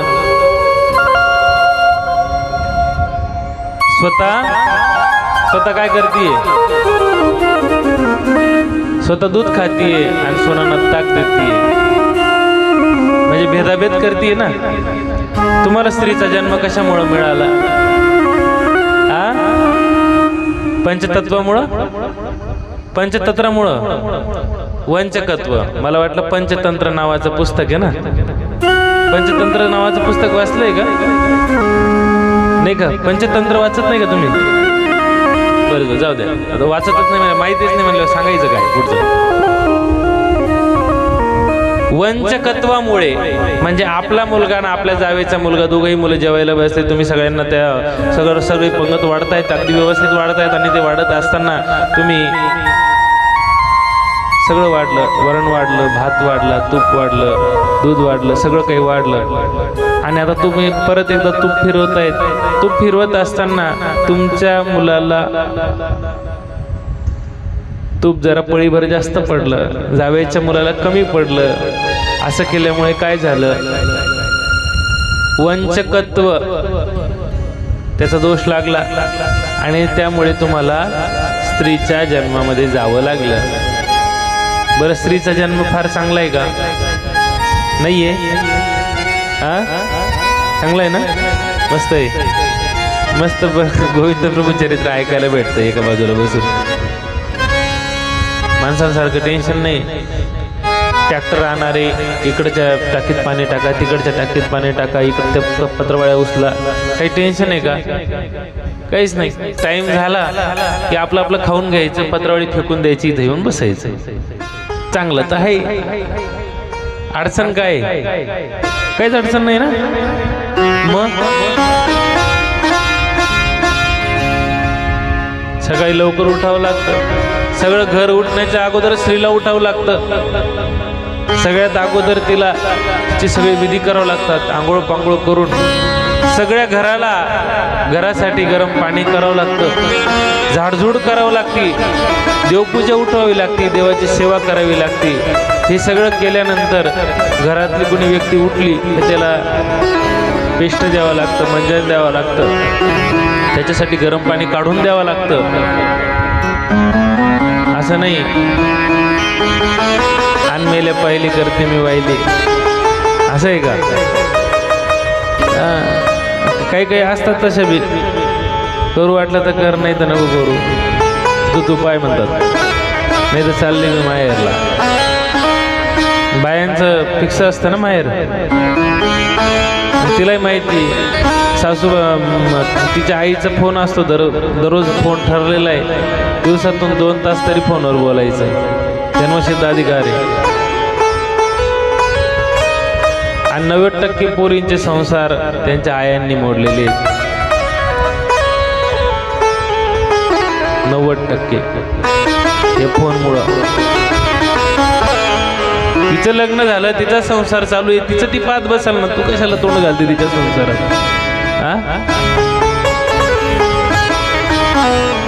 सकाळ झाली का झाली लगेच पहिला फोन, काय भाजी केली मग आज? रताळ्याची भाजी केली तिने, खायची का तुला? काय गाढव पण. असा जर संसार जर तुम्ही प्रत्येक वेळेस जर तुम्ही तुमच्या मायबापाला जर संसारात जर घेत असाल, कसा काय संसार होईल बरं तुमचा? जुन्या काळातले लोक पहा तुम्ही, जुन्या काळातले लोक अजिबात दिल्या घरी सुखी राहा, जुन्या लोकांचा शब्द होता. काय म्हणायचे ते? दिल्या घरी सुखी राहा. तक्रार सुद्धा करत नव्हते जुने लोक. आता फक्त सासूनी जरास म्हणलं ना भाजी निसून देती का, भाजी निसायला सांगते मला. मी काय उक्त घेतलं काय साऱ्या घरादाराचं, ते सुद्धा जीवावर येतं. तुमच्यावर सांगायचं म्हणलं तर ती कथा बाजूला राहून जाईल. एवढा इतिहास आहे तुमचा मोठा, तुमचा म्हणजे बायांचा, तुमचा नाही. पण सगळ्याच बाया तशा नाही आहे. हे धार्मिक वृत्तीचे आहेत, आचरणशील आहेत, सेवा करणारे आहेत. हे समाजामध्ये चालत असलेली स्थिती सांगतोय. आणि ती स्थिती सांगण्याचं काय कारण, हा जो प्रकार घडला कोणता, स्वतः चांगलं चांगलं खायचं आणि सुनांना तसा सासुरवास करायचा. हा सासुरवास जुन्या काळातला आहे, आताचा नाही. आता सुनवास म्हणावं लागेल त्याला. आता सुनबाईकडं सासूबाई तो लक्षपूर्वक पाहते, आज आपल्याला चहा भेटतो का नाही, म्हणायची हिंमत नाही सासूची, चहा भेटतो का नाही. ती झोपेतून उठली, तिचं टीव्ही पाहणं झालं तर भेटला नाही तर मग बसले आपले तशीच गाठी घेऊन बाहेर वाट्यावर कुठंतरी, नाही का. परंतु श्री प्रभू बाबांच्या राज्यात मात्र असं घडत नव्हतं. श्री प्रभू बाबा प्रत्येक स्त्रीला न्याय देत होते. ज्या ठिकाणी अन्याय त्या ठिकाणी माझा देव श्री प्रभू, ज्या ठिकाणी अन्याय त्या ठिकाणी माझा देव श्री प्रभू. आणि त्यामुळे त्या ठिकाणी असलेल्या त्या सगळ्या स्त्रियांना परमेश्वराबद्दल एक जबरदस्त अभिमान होता. आणि अशा असलेल्या त्या स्त्रिया त्या प्रभू परमात्म्याबद्दल कुणीही संकटात असलं, कुणीही दुःखात असलं का त्या स्त्रिया फक्त मनातून धावा करायच्या की हे प्रभू आपण कुठे आहात. ज्या ठिकाणाहून देवाला धावा केला त्या ठिकाणी देव धावत पळत दुडू धावत त्या ठिकाणी यायचे. असे ते श्री प्रभू बाबा एके दिवशी गावामध्ये एका घरी एक बाई एकटीच होती आणि ती तिच्या बाळाला स्नान घालू लागली. पाणी तापवलेलं आहे आणि पाणी तापवल्यानंतर आता त्या पाण्यामध्ये पाणी जरा जास्त तापलेलं होतं. पाणी घेतलं परंतु पाणी कसं होतं, जरा जास्त तापलेलं होतं. त्या पाण्यामध्ये विसाण टाकायचं होतं. तुम्ही काय म्हणता, विसाणच. विसाण टाकायचंय, मग आता करायचं काय, बाळाला तर सोडून जाऊ शकत नाही, विसाण टाकायचं कसं. मनात म्हणू लागली काय करायचं आता, पाणी कोणाला मागायचं. बाळाला आंघोळ घालण्याची पद्धत थोडीशी वेगळी तुमच्याकडं मला माहिती नाही, परंतु मी जसं पाहिलेलं आहे किंवा मला जशी लहानपणी घातलेली आंघोळ, म्हणजे त्यावेळेस मला नाही माहिती की मला कशी घातली, पण कोणीतरी सांगितलं की तुम्हाला अशी घातली होती. बाया अशा पाय लांब करतात आणि लेकराला त्या पायावर झोपवतात आणि मग मस्तपैकी ते लांब करून त्या लेकराला मस्त त्याची मालिश बिलिश करतात, तेल बिल लावून पद्धतशीर. मस्त हलकं कोमट पाणी, गरम नाही बरं का, कोमट पाण्याने व्यवस्थित शरीरपणा महत्वाचा आहे. नाही तर एखादी जर असली अशी एखादी हिडिंबा ती गरम पाणी घालायला बसली, हलक्या कोमट पाण्याने त्या बाळाला ते स्नान, पहिले अंगाला तेल बिल लावून मालिश बिलिश करून नाक कान डोळे सगळं व्यवस्थित शिर चोळून ते स्नान घालावं लागतं. ती बाई त्या ठिकाणी लेकराला स्नान घालण्यासाठी बसलेली, विसाणामध्ये विसाण टाकायला कोणी नाही, गरम पाणी आहे. आणि विचार करू लागली की आता जर या ठिकाणी जर श्री प्रभू बाबा जर असते तर, असा फक्त नुसतं मनामध्ये तिने काय केलंय, कल्पना केली, विचार केलेला आहे. बस एवढा विचार केला आणि श्री प्रभू बाबा त्या ठिकाणी हजर झाले. आणि श्री प्रभू बाबा त्या ठिकाणी आले आणि तांब्या हातात घेतला, रांजणातून पाणी काढलं आणि विसाण घालू लागली. ती म्हणते पुरी खिजोजी, पुरी खिजोजी, बस करा म्हटलं, आता एवढंच पाहिजे होतं मला, जास्त नको. आता ती बाळाला तिने आंघोळ घातली आणि पाण्यात घातलं आणि झोपवलेलं आहे. आणि श्री प्रभू बाबांनी ते तिचं लेकराला शांतपणे झोपवल्यानंतर आता श्री प्रभू बाबा त्या ठिकाणाहून निघून जातात. फक्त मनात कल्पना करायची. तुम्ही सुद्धा मनात कल्पना करा. एवढ्या सगळ्या लीळा तुम्हाला जीव तोडून सांगतोय मी. प्रयत्न करा. प्रत्यक्षात जरी नाही तरी स्वप्नात का असेना, परंतु तो देव आपल्याकडे आला पाहिजे. त्या देवाला विनंती करा की हे प्रभू, तुझ्या अगम्य अशा लीळा आम्ही श्रवण करीत आहोत, आठवीत आहोत, आणि या लीळेच्या माध्यमातून तुम्ही आमच्याकडे यावं. आम्ही तुमचं चिंतन करत आहोत. चिंतनामध्ये फार मोठी ताकद असते, आणि म्हणून भगवंताची ती मूर्त आम्ही जर आठवली ना, एकाने फार सुंदर म्हटलेलं आहे,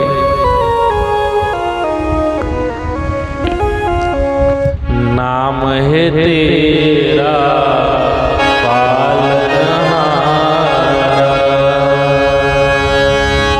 कब तेरा दर्शन होगा.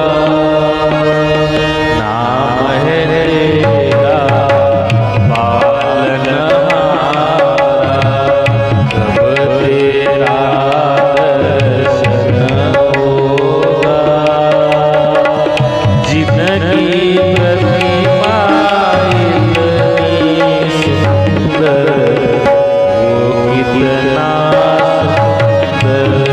होगा.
जिनकी प्रतिमा इतनी सुंदर, वो कितना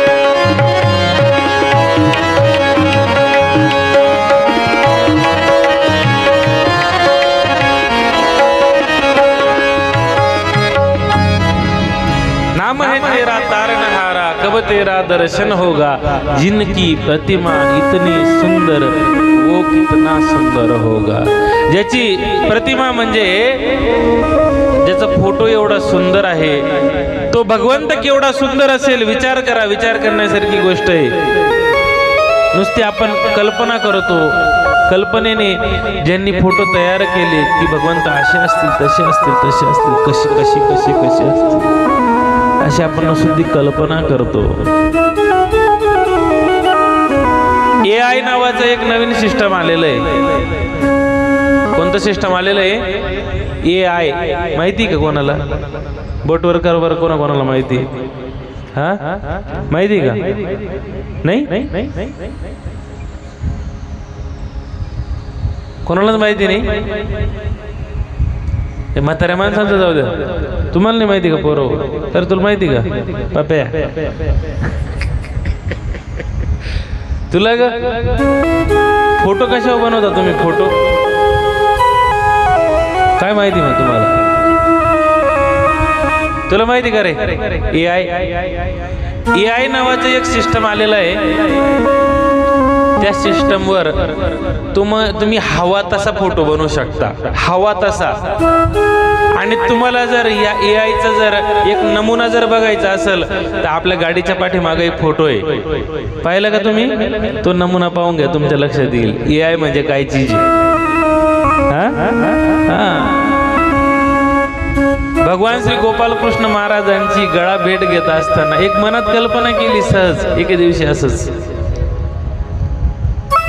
की देव तर आपल्याला आता प्रत्यक्षात भेटू शकत नाही, परंतु जर समजा देव मला जर कदाचित जर भेटले असते तर मी त्या देवाला कडकडून अशीच मिठी मारली असती, कडकडून मिठी मारली असती, नाही का? माझ्या जागी दुसरा राहिला असता त्यांनी दुसरी काहीतरी इच्छा व्यक्त केली असती, त्याला आणखी कोणाला तरी मिठी मारायची इच्छा झाली असती. ते ज्याच्या त्याच्या मनातला प्रश्न आहे का? त्या AI वर लोक फोटो बनवतात, आपला फोटो बनवतात स्वतःचा. त्या ठिकाणी वर्णन टाकलं जातं की अशा अशा पद्धतीने फलाना एखादा व्यक्ती, अमुक एक बाई, तिचं नाक असं आहे, डोळे असे आहेत, कान असे आहे, होठ असे आहेत, केस असे आहेत, साडी अशी आहे, गळ्यातले अलंकार असे आहेत, हातात असं आहे, पायात असं आहे, तिचा हसरा चेहरा आहे, गरागीट चेहरा आहे, चेहऱ्यावर सुरकुत्या आहे की चेहरा टवटवीत आहे, हे सगळं त्या AI वर लिहावं लागतं.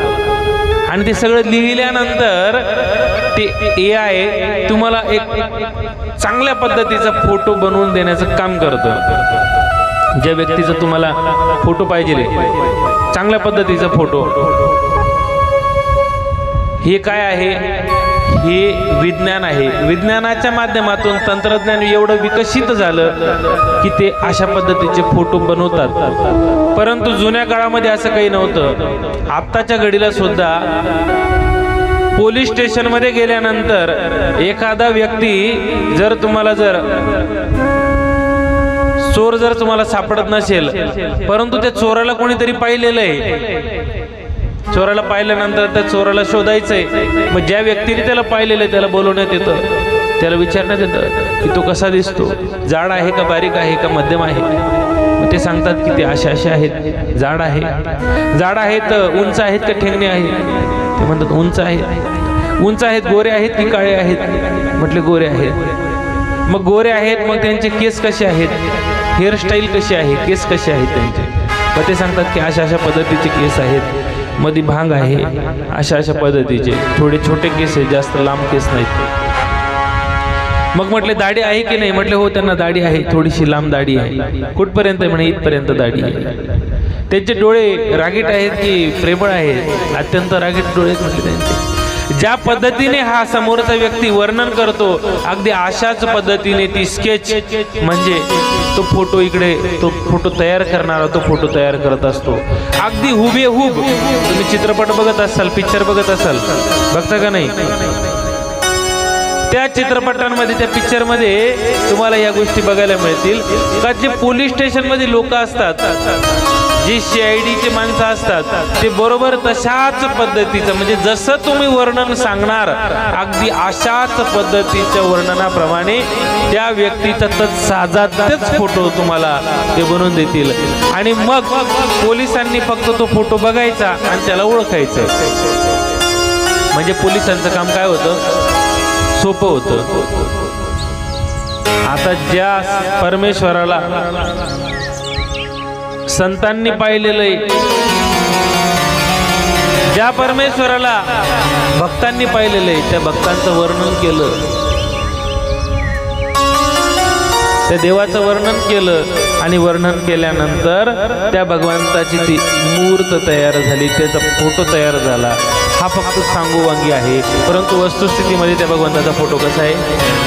तो भगवंत केवढा सुंदर आहे असा असलेला तो परमेश्वर आपण फक्त फोटोच्या माध्यमातून कल्पना करू शकतो. आणि म्हणून ते म्हणतात नाम है तेरा तारनहारा, कब तेरा दर्शन होगा, जिनकी प्रतिमा इतनी सुंदर वो कितना सुंदर होगा. नाम है तेरा तारनहारा, कब तेरा दर्शन होगा, जिनकी प्रतिमा इतनी सुंदर वो कितना सुंदर होगा.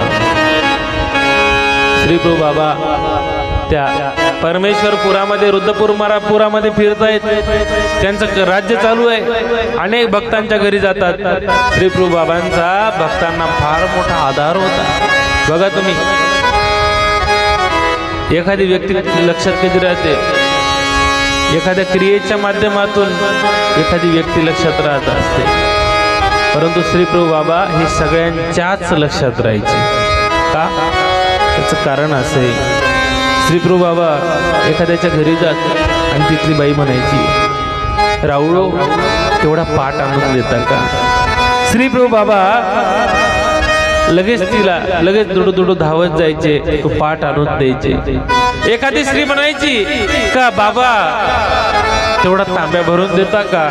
लगेच श्री प्रभू बाबा तिला तांब्या भरून द्यायचे. एखादी स्त्री श्री प्रभू बाबांना म्हणायची, जीजी मला मडके धुवायला मदत करता का? श्री प्रभू बाबा तिचे मडकेही धुवायचे.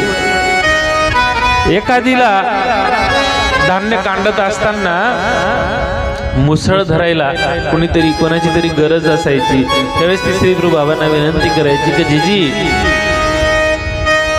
मला थोडी मदत करता का? श्री प्रभू बाबा तिला मुसळ धरू लागायचे, तिला मदत करायची. कोणाच्या तरी घरी पाहुणे आले किंवा एखादी सुनबाई जेवायला बसलेली, तिला वाढायला कोणी नाही, घरातले माणसं बाहेर गेलेले, श्री प्रभू बाबा तिथं जायचे, टोपलीतनं चपाती काढायचे, ती भाकर काढायचे, भाजी काढायचे, तिचा तुकडा करायचे, व्यवस्थित तिच्या ताटामध्ये ठेवायचे, तिला वाढायचे. असे श्री प्रभू बाबा. कुणीही काही काम सांगितलं तर सगळ्यांची कामं करायचे.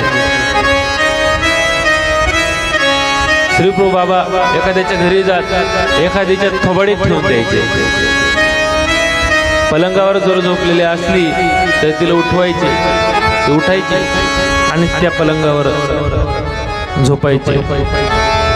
असे प्रत्येकाच्या घरी जायचे, वेगवेगळ्या खेळक्रीडा करायचे. सणवार आले की मग लोक श्री प्रभू बाबांना बोलवायचे. असंही श्री प्रभू बाबांचा कोणी तिरस्कार करत नव्हतं, सगळेच त्यांना बोलवायचे. कोणाच्याही घरी गेलं की श्री प्रभू बाबांना जेव घालणे, श्री प्रभू बाबांना काही काम सांगणे, अगदी हक्काने, अगदी आपल्या जवळचं असल्यासारखं सगळ्यांची ती वागणूक असायची. एवढंच नाही तर जर कोणाच्या घरी पाहुणे जरी आले तरी त्या पाहुण्यांना सुद्धा श्री प्रभू बाबा वाढायचे. पाहुणे आल्यानंतर सुद्धा श्री प्रभू बाबा त्यांच्या घरी जायचे, त्यांना वाढायचे. त्यांचं पूर्ण जेवण होईपर्यंत त्या ठिकाणी थांबायचे. त्यांचं जेवण झालं की मग निघून जायचे.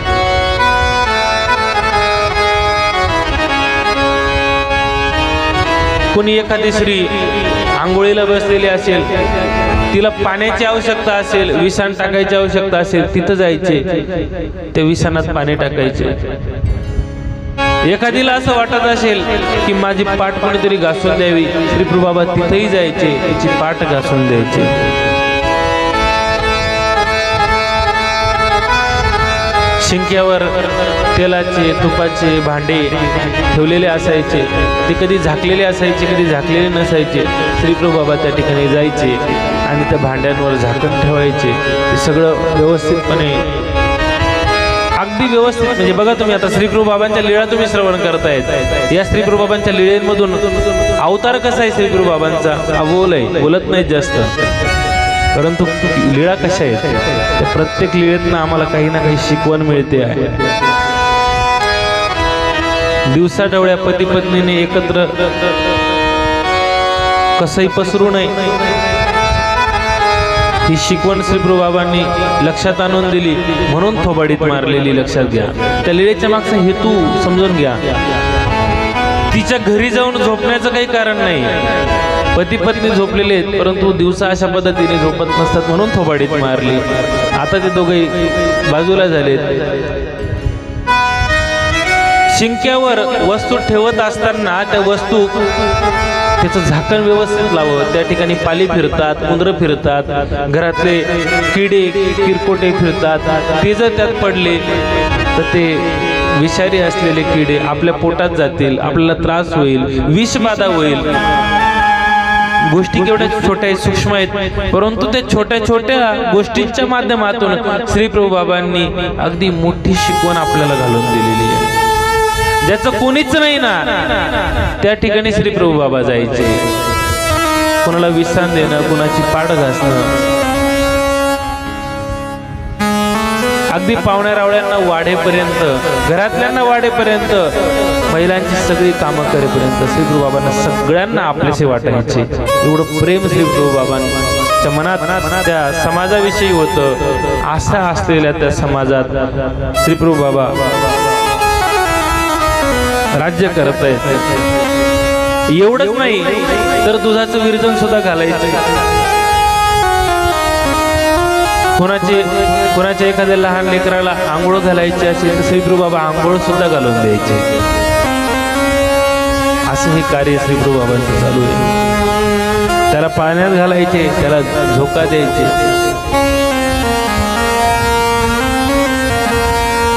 त्या रुद्रपुरामध्ये जी मोठी मोठी लोक होती, श्रीमंत लोक होती, त्या श्रीमंत लोकांच्या घरी जे दास म्हणजे नोकर लोक असायचे, त्या नोकर लोकांना सुद्धा श्री प्रभू बाबा वाढायचे, त्यांना जीव घालायचे. एवढी सेवा, समाज कार्य श्री प्रभू बाबांचं चालायचं. गाडगे भरून द्यायचे, शेण आणायला, चुलीला फुंकर मारायला, पानं हलवायला, बाळाला खेळवायला. त्या स्त्रिया श्री प्रभू बाबांना सांगायच्या, राऊळो आमकी करा, राऊळो ऐसे करा, राऊळो तैसे करा. आणि श्री प्रभू बाबा सगळ्यांची कामं करायची, सगळ्यांची. बघा तुम्ही, तो परमेश्वर केवढा आहे, त्या परमेश्वराची उंची केवढी आहे. परंतु जी लोक श्री प्रभू बाबांना कामं सांगायचीत ना, त्या लोकांचा अधिकार फार मोठा आहे बरं का. त्यांना आता जरी तो परमेश्वर आहे, काहींना समजलं असेल, काहींना नसेल समजलेलं, परंतु त्या परमेश्वराचा म्हणजे त्या परमेश्वराने आपलं काम करावं, परमेश्वराने आपलं काम करावं यासाठी आपला अधिकार केवढा मोठा असेल. आपण परमेश्वराला कामाला लावू शकतो का? लावू शकतो नाही. परंतु त्या परमेश्वराने स्वतःहून ते स्वीकार केलेलं आहे. परमेश्वर अत्यंत आनंदाने स्वीकार करता येत ते सगळ्या गोष्टी. काही लोकांना आश्चर्य वाटायचं की ह्या बाया, ही माणसं श्री प्रभू बाबांना काम सांगतात आणि राऊळ कुठल्याही प्रकारची तक्रार न करता राऊळो ऐसे करा हो, राऊळो तैसे करा हो असं म्हटल्यानंतर श्री प्रभू बाबा खुशाल कामं करतात. कोणालाच काही तक्रार करत नाही, पटापट कामं करतात सगळे. बस. आणि मग अशा श्री प्रभू बाबांच्या या वागण्यामुळे, या क्रियेमुळे गावातले लोक त्यांच्यावर संतुष्ट असायचे. श्री प्रभू बाबांना कोणी काही नवीन पदार्थ बनवला, एखाद्या बाईने घरामध्ये नवीन पदार्थ बनवला, तर ते श्री प्रभू बाबांना कधी विसरत नसे. किंवा श्री प्रभू बाबा साधे असे जाताना जरी दिसले तरी श्री प्रभू बाबांना ती हाक मारायची की राऊळो क्रिया आमच्या जवळ या. आता ती श्री प्रभू बाबांना बसायला घालायची, पोटभर जीव घालायची, गुळा व्हायचा, विडा व्हायचा, श्री प्रभू बाबा निघून जायचे. श्री प्रभू बाबांना कोणीही डावलत नसेल. असे हे श्री प्रभू बाबा अवघ्यांच्या घरी जायचे, कुणाच्याही पलंगावर झोपायचे, कुठेही झोपायचे. श्री प्रभू बाबांना कुठंच बसायची उठायची मनाई नव्हती.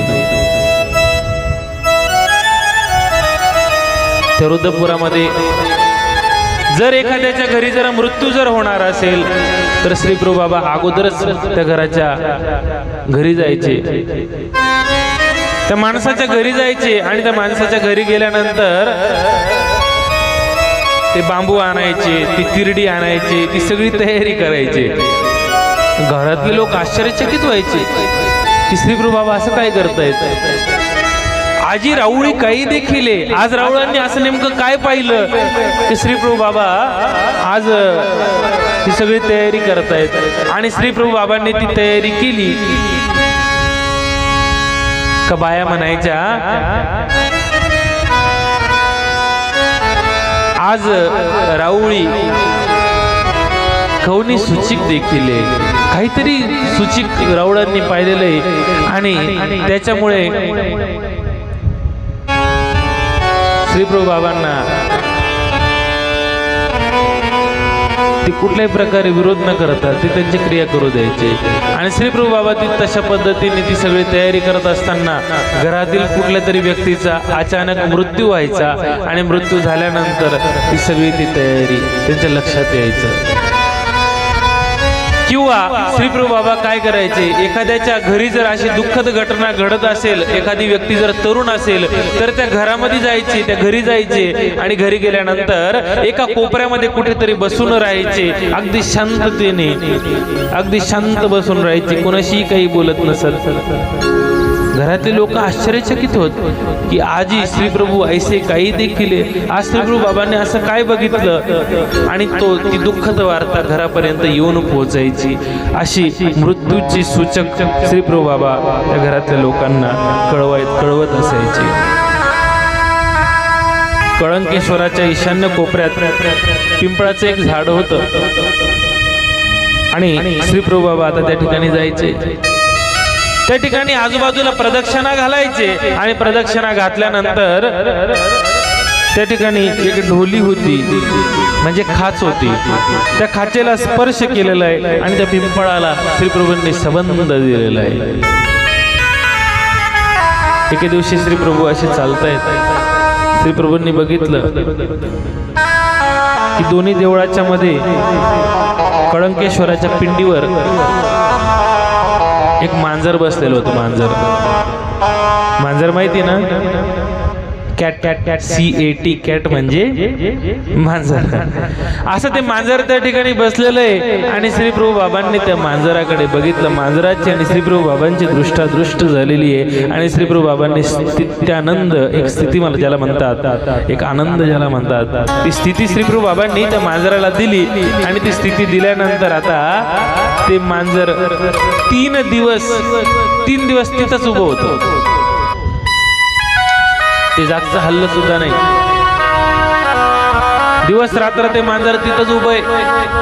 त्या मांजराच्या समोरून असा उंदीर निघून गेला तरी सुद्धा त्या मांजराचं काहीच नाही, लक्षच नाही. मांजर तिथंच उभं आहे.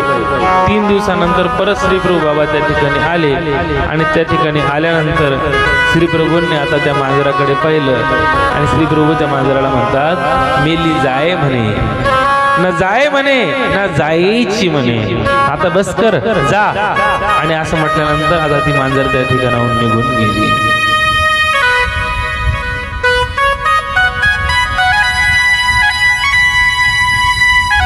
एके दिवशी श्रीप्रभू बाबा महारवाड्याकडे गेलेले आणि महारवाड्याकडे गेल्यानंतर त्या ठिकाणी उतरंडी तयार केलेल्या होत्या. आता त्या घरातल्या त्या स्त्रीला श्रीप्रभू बाबा प्रश्न विचारतात. तिला म्हणतात, अहो मेली, यात काय आहे, याच्यामध्ये काय आहे? त्यावेळेस ती म्हणते की राऊळो, इथं काही असे, इथं काय असणार आहे आमच्या घरी. श्रीप्रभू बाबा आता त्या उतरंडी उतरू लागली.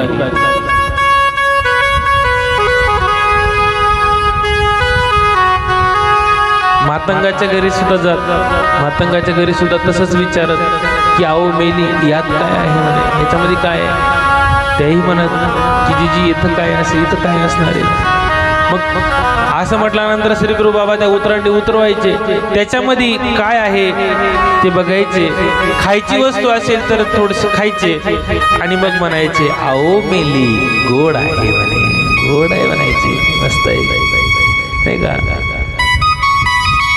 असा अनुकार करायचे आणि निघून जायचे. एके दिवशी श्रीप्रभू बाबा एकाच्या घरी गेले आणि उतरंडी उतरवले सगळ्या खाली आणि त्यातले शाक पाक ते चाकलेले आहे, चावी थुंकी केलेली आहे आणि परत जशी उतरंडी होती तशी ती परत उतरंडी रचली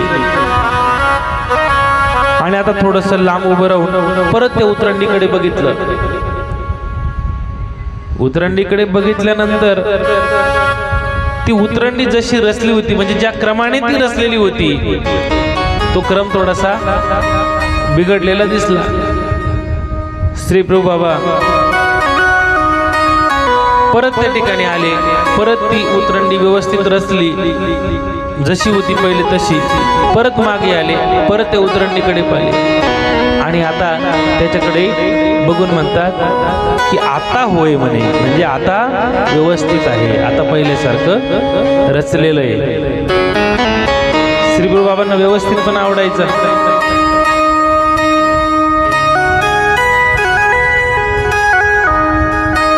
भाकरीला सुद्धा भाकर बनवत असताना भाकर बनवण्याची सुद्धा एक पद्धत आहे. भाकर बनवत असताना त्या भाकरीचा पापुद्रा वर येऊ द्यावा लागतो. असं म्हणतात भाकर तेव्हाच फुगते ज्यावेळेस भाकर बनवणाऱ्या बाईचं तिच्या नवऱ्यावरच सगळ्यात जास्त प्रेम असतं. आता तुम्ही घरी गेल्यावर ठरवा तुमच्या भाकरीला किती मोठा पापुद्रा येतो ते.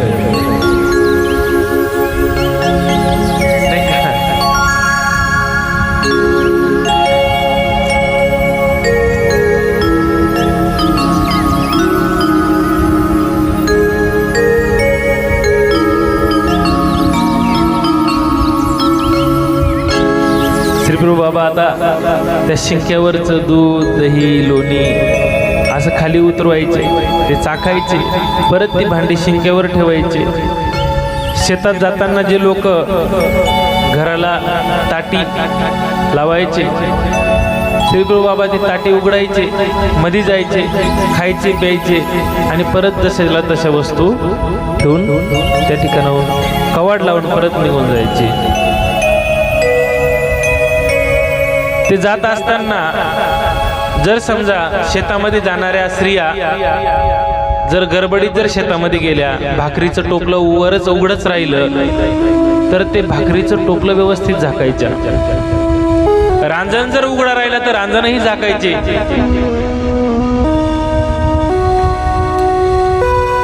ताकाचे भांडे, दुधाचे भांडे, तुपाचे भांडे जर उघडे राहिले, मांजर कुत्र त्याच्यात तोंड घालू नये म्हणून श्री प्रभू बाबा परत ते झाकायचे. अशा अनंत लीळा श्री प्रभू बाबांच्या त्या श्री क्षेत्र परमेश्वरपुरामध्ये घडतायत. आणि एके दिवशी ते सगळे महाजन आता म्हणू लागले, ओरडू लागले, राऊळ महारा मागाची या घरी जेविती, तैसेची दीक्षित ब्राह्मणाची या घरी जाते. हे राऊळ महारा मांगाच्या घरी जेवतात आणि तसंच दीक्षितांच्या घरी जातात, ब्राह्मणांच्या घरी जातात. ऐसे राऊळी भ्रष्ट केले, असं राऊळांनी भ्रष्ट केलेलं आहे. आणि त्यामुळे आपलं मोठं अवघड झालं. आपण असं करू की महारा मांगांची जी घरं आहेत ही गावाच्या बाहेर काढू. त्यांनी म्हणजे श्रीप्रभू बाबा तिकडे जाणार नाहीत असं म्हणून त्यांनी त्यांची जी घरं आहेत ती गावाच्या बाहेर बांधायला लावली. गावातला महारा वाडा मोडला तर श्रीप्रभू बाबा त्या ठिकाणी जायचे आणि त्या ठिकाणी गेल्यानंतर काय म्हणायचे, आओ मेली येऊ नये म्हणे, नाही यावीची म्हणे. आलाच पाहिजे तुमच्या घरी, गावाच्या बाहेर जाणे तर आणखी कुठं जा, मी तुम्हाला सोडणार नाही. ऐसे म्हणून घरोघरी जाती आणि अवघियाच्या घरी खेळ खेळती. असं सगळ्यांच्या घरी जायचे, कुणाचंच घर सोडलं नव्हतं श्रीप्रभू बाबांनी. सगळ्यांच्या घरी श्रीप्रभू बाबा जायचे.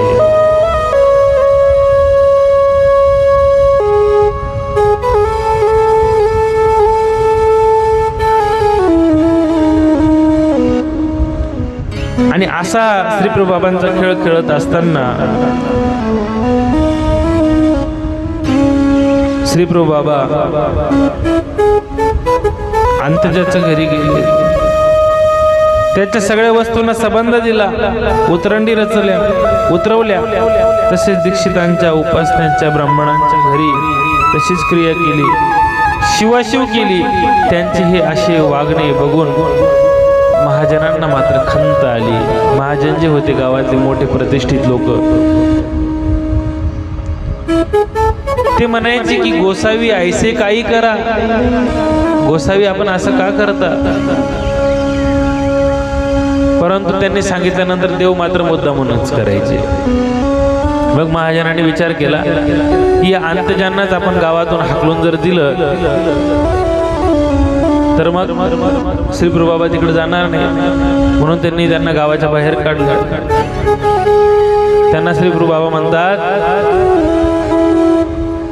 ते महाजन म्हणतात की श्री प्रभुबाबा जर तुमच्या घरी जर आले तर तुम्ही त्यांना तुमच्या घरी येऊ देऊ नका.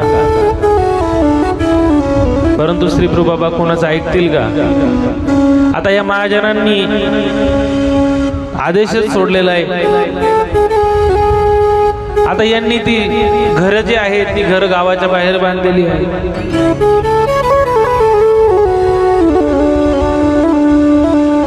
आणि गावाच्या बाहेर घर बांधल्यानंतर आता ही सगळी ब्राह्मण मंडळी आनंदित झाली.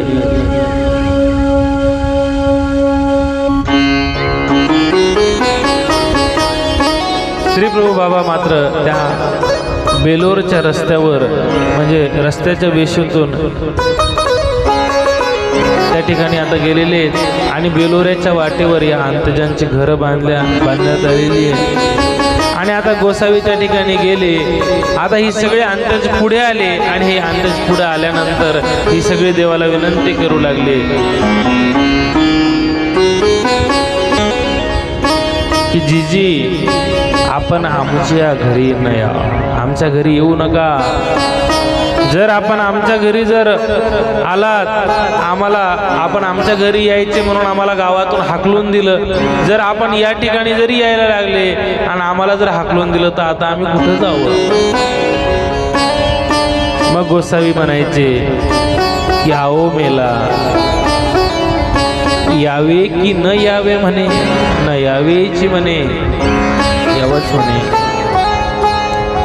एके दिवशी मातंगांनी श्री प्रभुबाबांना विनंती केली की जीजी आम्ही उदक नाही, आम्हाला पाणी नाही प्यायला, आम्ही पाण्या वाचून मरत आहोत. आमचं जे पाणी आहे ना हे गावातल्या थोर लोकांनी, मोठ्या लोकांनी बंद केलेलं आहे, काय करावं.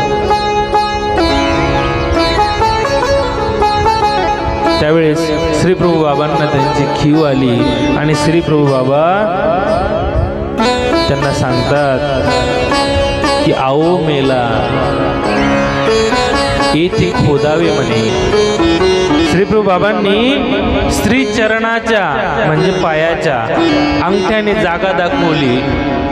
आणि ती जागा दाखवल्यानंतर श्री प्रभुबाबा म्हणतात की आओ मेला इथं खोदावे म्हणे, ना खोदावे म्हणे ना खोदावीची म्हणे. इथं खोदलंच पाहिजे, या ठिकाणी तुम्हाला पाणी लागणार आहे. श्री प्रभू बाबांचा आदेश म्हणून आता त्या मातंगांनी त्या ठिकाणी खोदलेलं आहे. ते खोदकाम चालू झालं. जसं ते खोदकाम चालू झालं ना, त्या खोदकाम केल्यानंतर त्या ठिकाणून पाण्याचा एक झिरा बाहेर निघालेला आहे.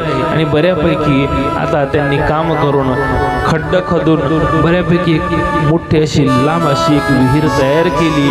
आणि त्या विहिरीतनं आता हा सगळा मातंग समाज पाणी पिऊ लागला आणि श्री प्रभुबाबांचे अनंत उपकार मानू लागला. आजही ती विहीर मातंग विहीर नावाने श्री क्षेत्र काशी रुद्रपूरला आपल्याला बघायला मिळते. एके दिवशी श्री प्रभूंनी कोणाच्या तरी एकाच्या घरी जेवण केलेलं आहे. आणि जेवण केल्यानंतर श्री प्रभू बाबांसोबत दोंडी राऊळही त्या ठिकाणी आहे. त्यांचंही जेवण झालेलं आहे. आणि जेवण झाल्यानंतर श्री प्रभू बाबा निघाले. दोंडी राऊळही निघालेले आहेत. महाजनांनी त्यांना पाहिलं.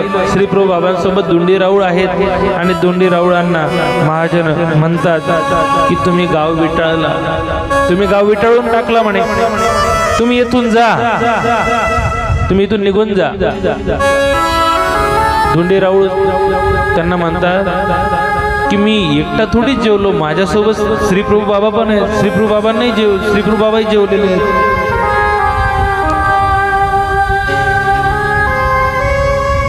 मग महाजनांनी गोसावी आणि ते कुसिले महाजनांनी त्या म्हणजे स्वामींना श्रीप्रभू बाबांना विचारलं की राहू तुम्ही जेवण केलं, तुम्ही जेवलात का? श्रीप्रभू बाबा म्हणतात आओ मेला जेवलो म्हणे.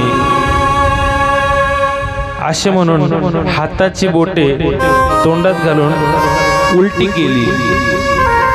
असं म्हणून श्रीप्रभू बाबांनी काय केलं, हाताची बोट जी आहेत ना ही तोंडामध्ये घातली आणि उलटी केली. परिणाम तोंडातनं आगीचे निखारे बाहेर पडले आणि ते बघितल्यानंतर आता मात्र महाजन घाबरले आणि महाजन म्हणतात की अहो हे ईश्वर आहेत, ईश्वर अवतार आहेत ते. असे म्हणून त्यांचं समाधान झालं. दुंडी रावळांनी तोंडामध्ये बोट घातलं आणि दुंडी रावळांनी तोंडात बोट घातल्यानंतर उलटी केली तर त्यातून बदा बदा शीर तूप निघाले. मग त्यांना गावातल्या लोकांनी अपमानित करून गावातून हाकलून दिलं. अशा पद्धतीच्या या श्रीप्रभू बाबांच्या अनेक लीळा या ठिकाणी आज आपण श्रवण केलेले आहेत. आपली वेळ संपलेली आहे. सर्वांनी आरतीसाठी आपापल्या जागेवर उठून उभं राहायचे.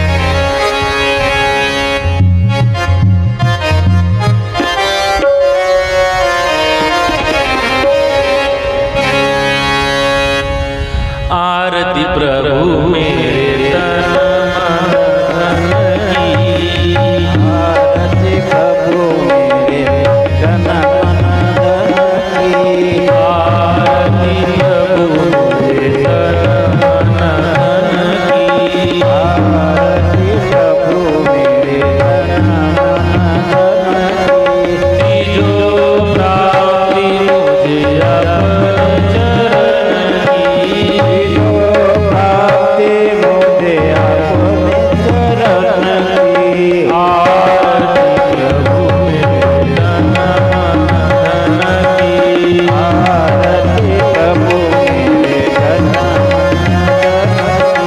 और तेरे से कुछ नहीं करा, और तेरे से कुछ नहीं करा, मैं बंदे का सवाल इतना, मैं बंदे का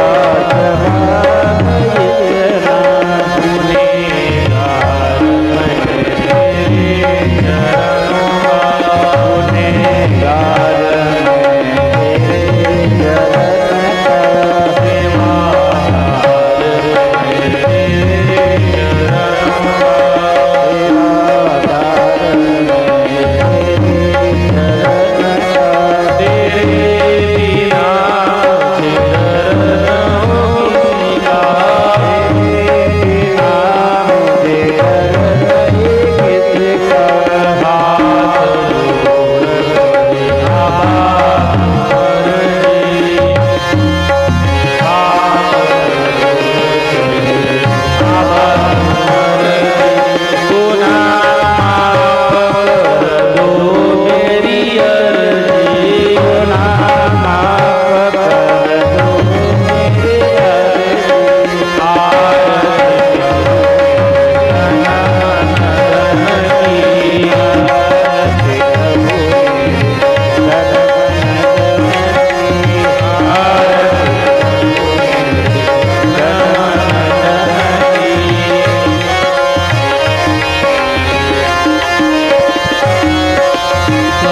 माता पिता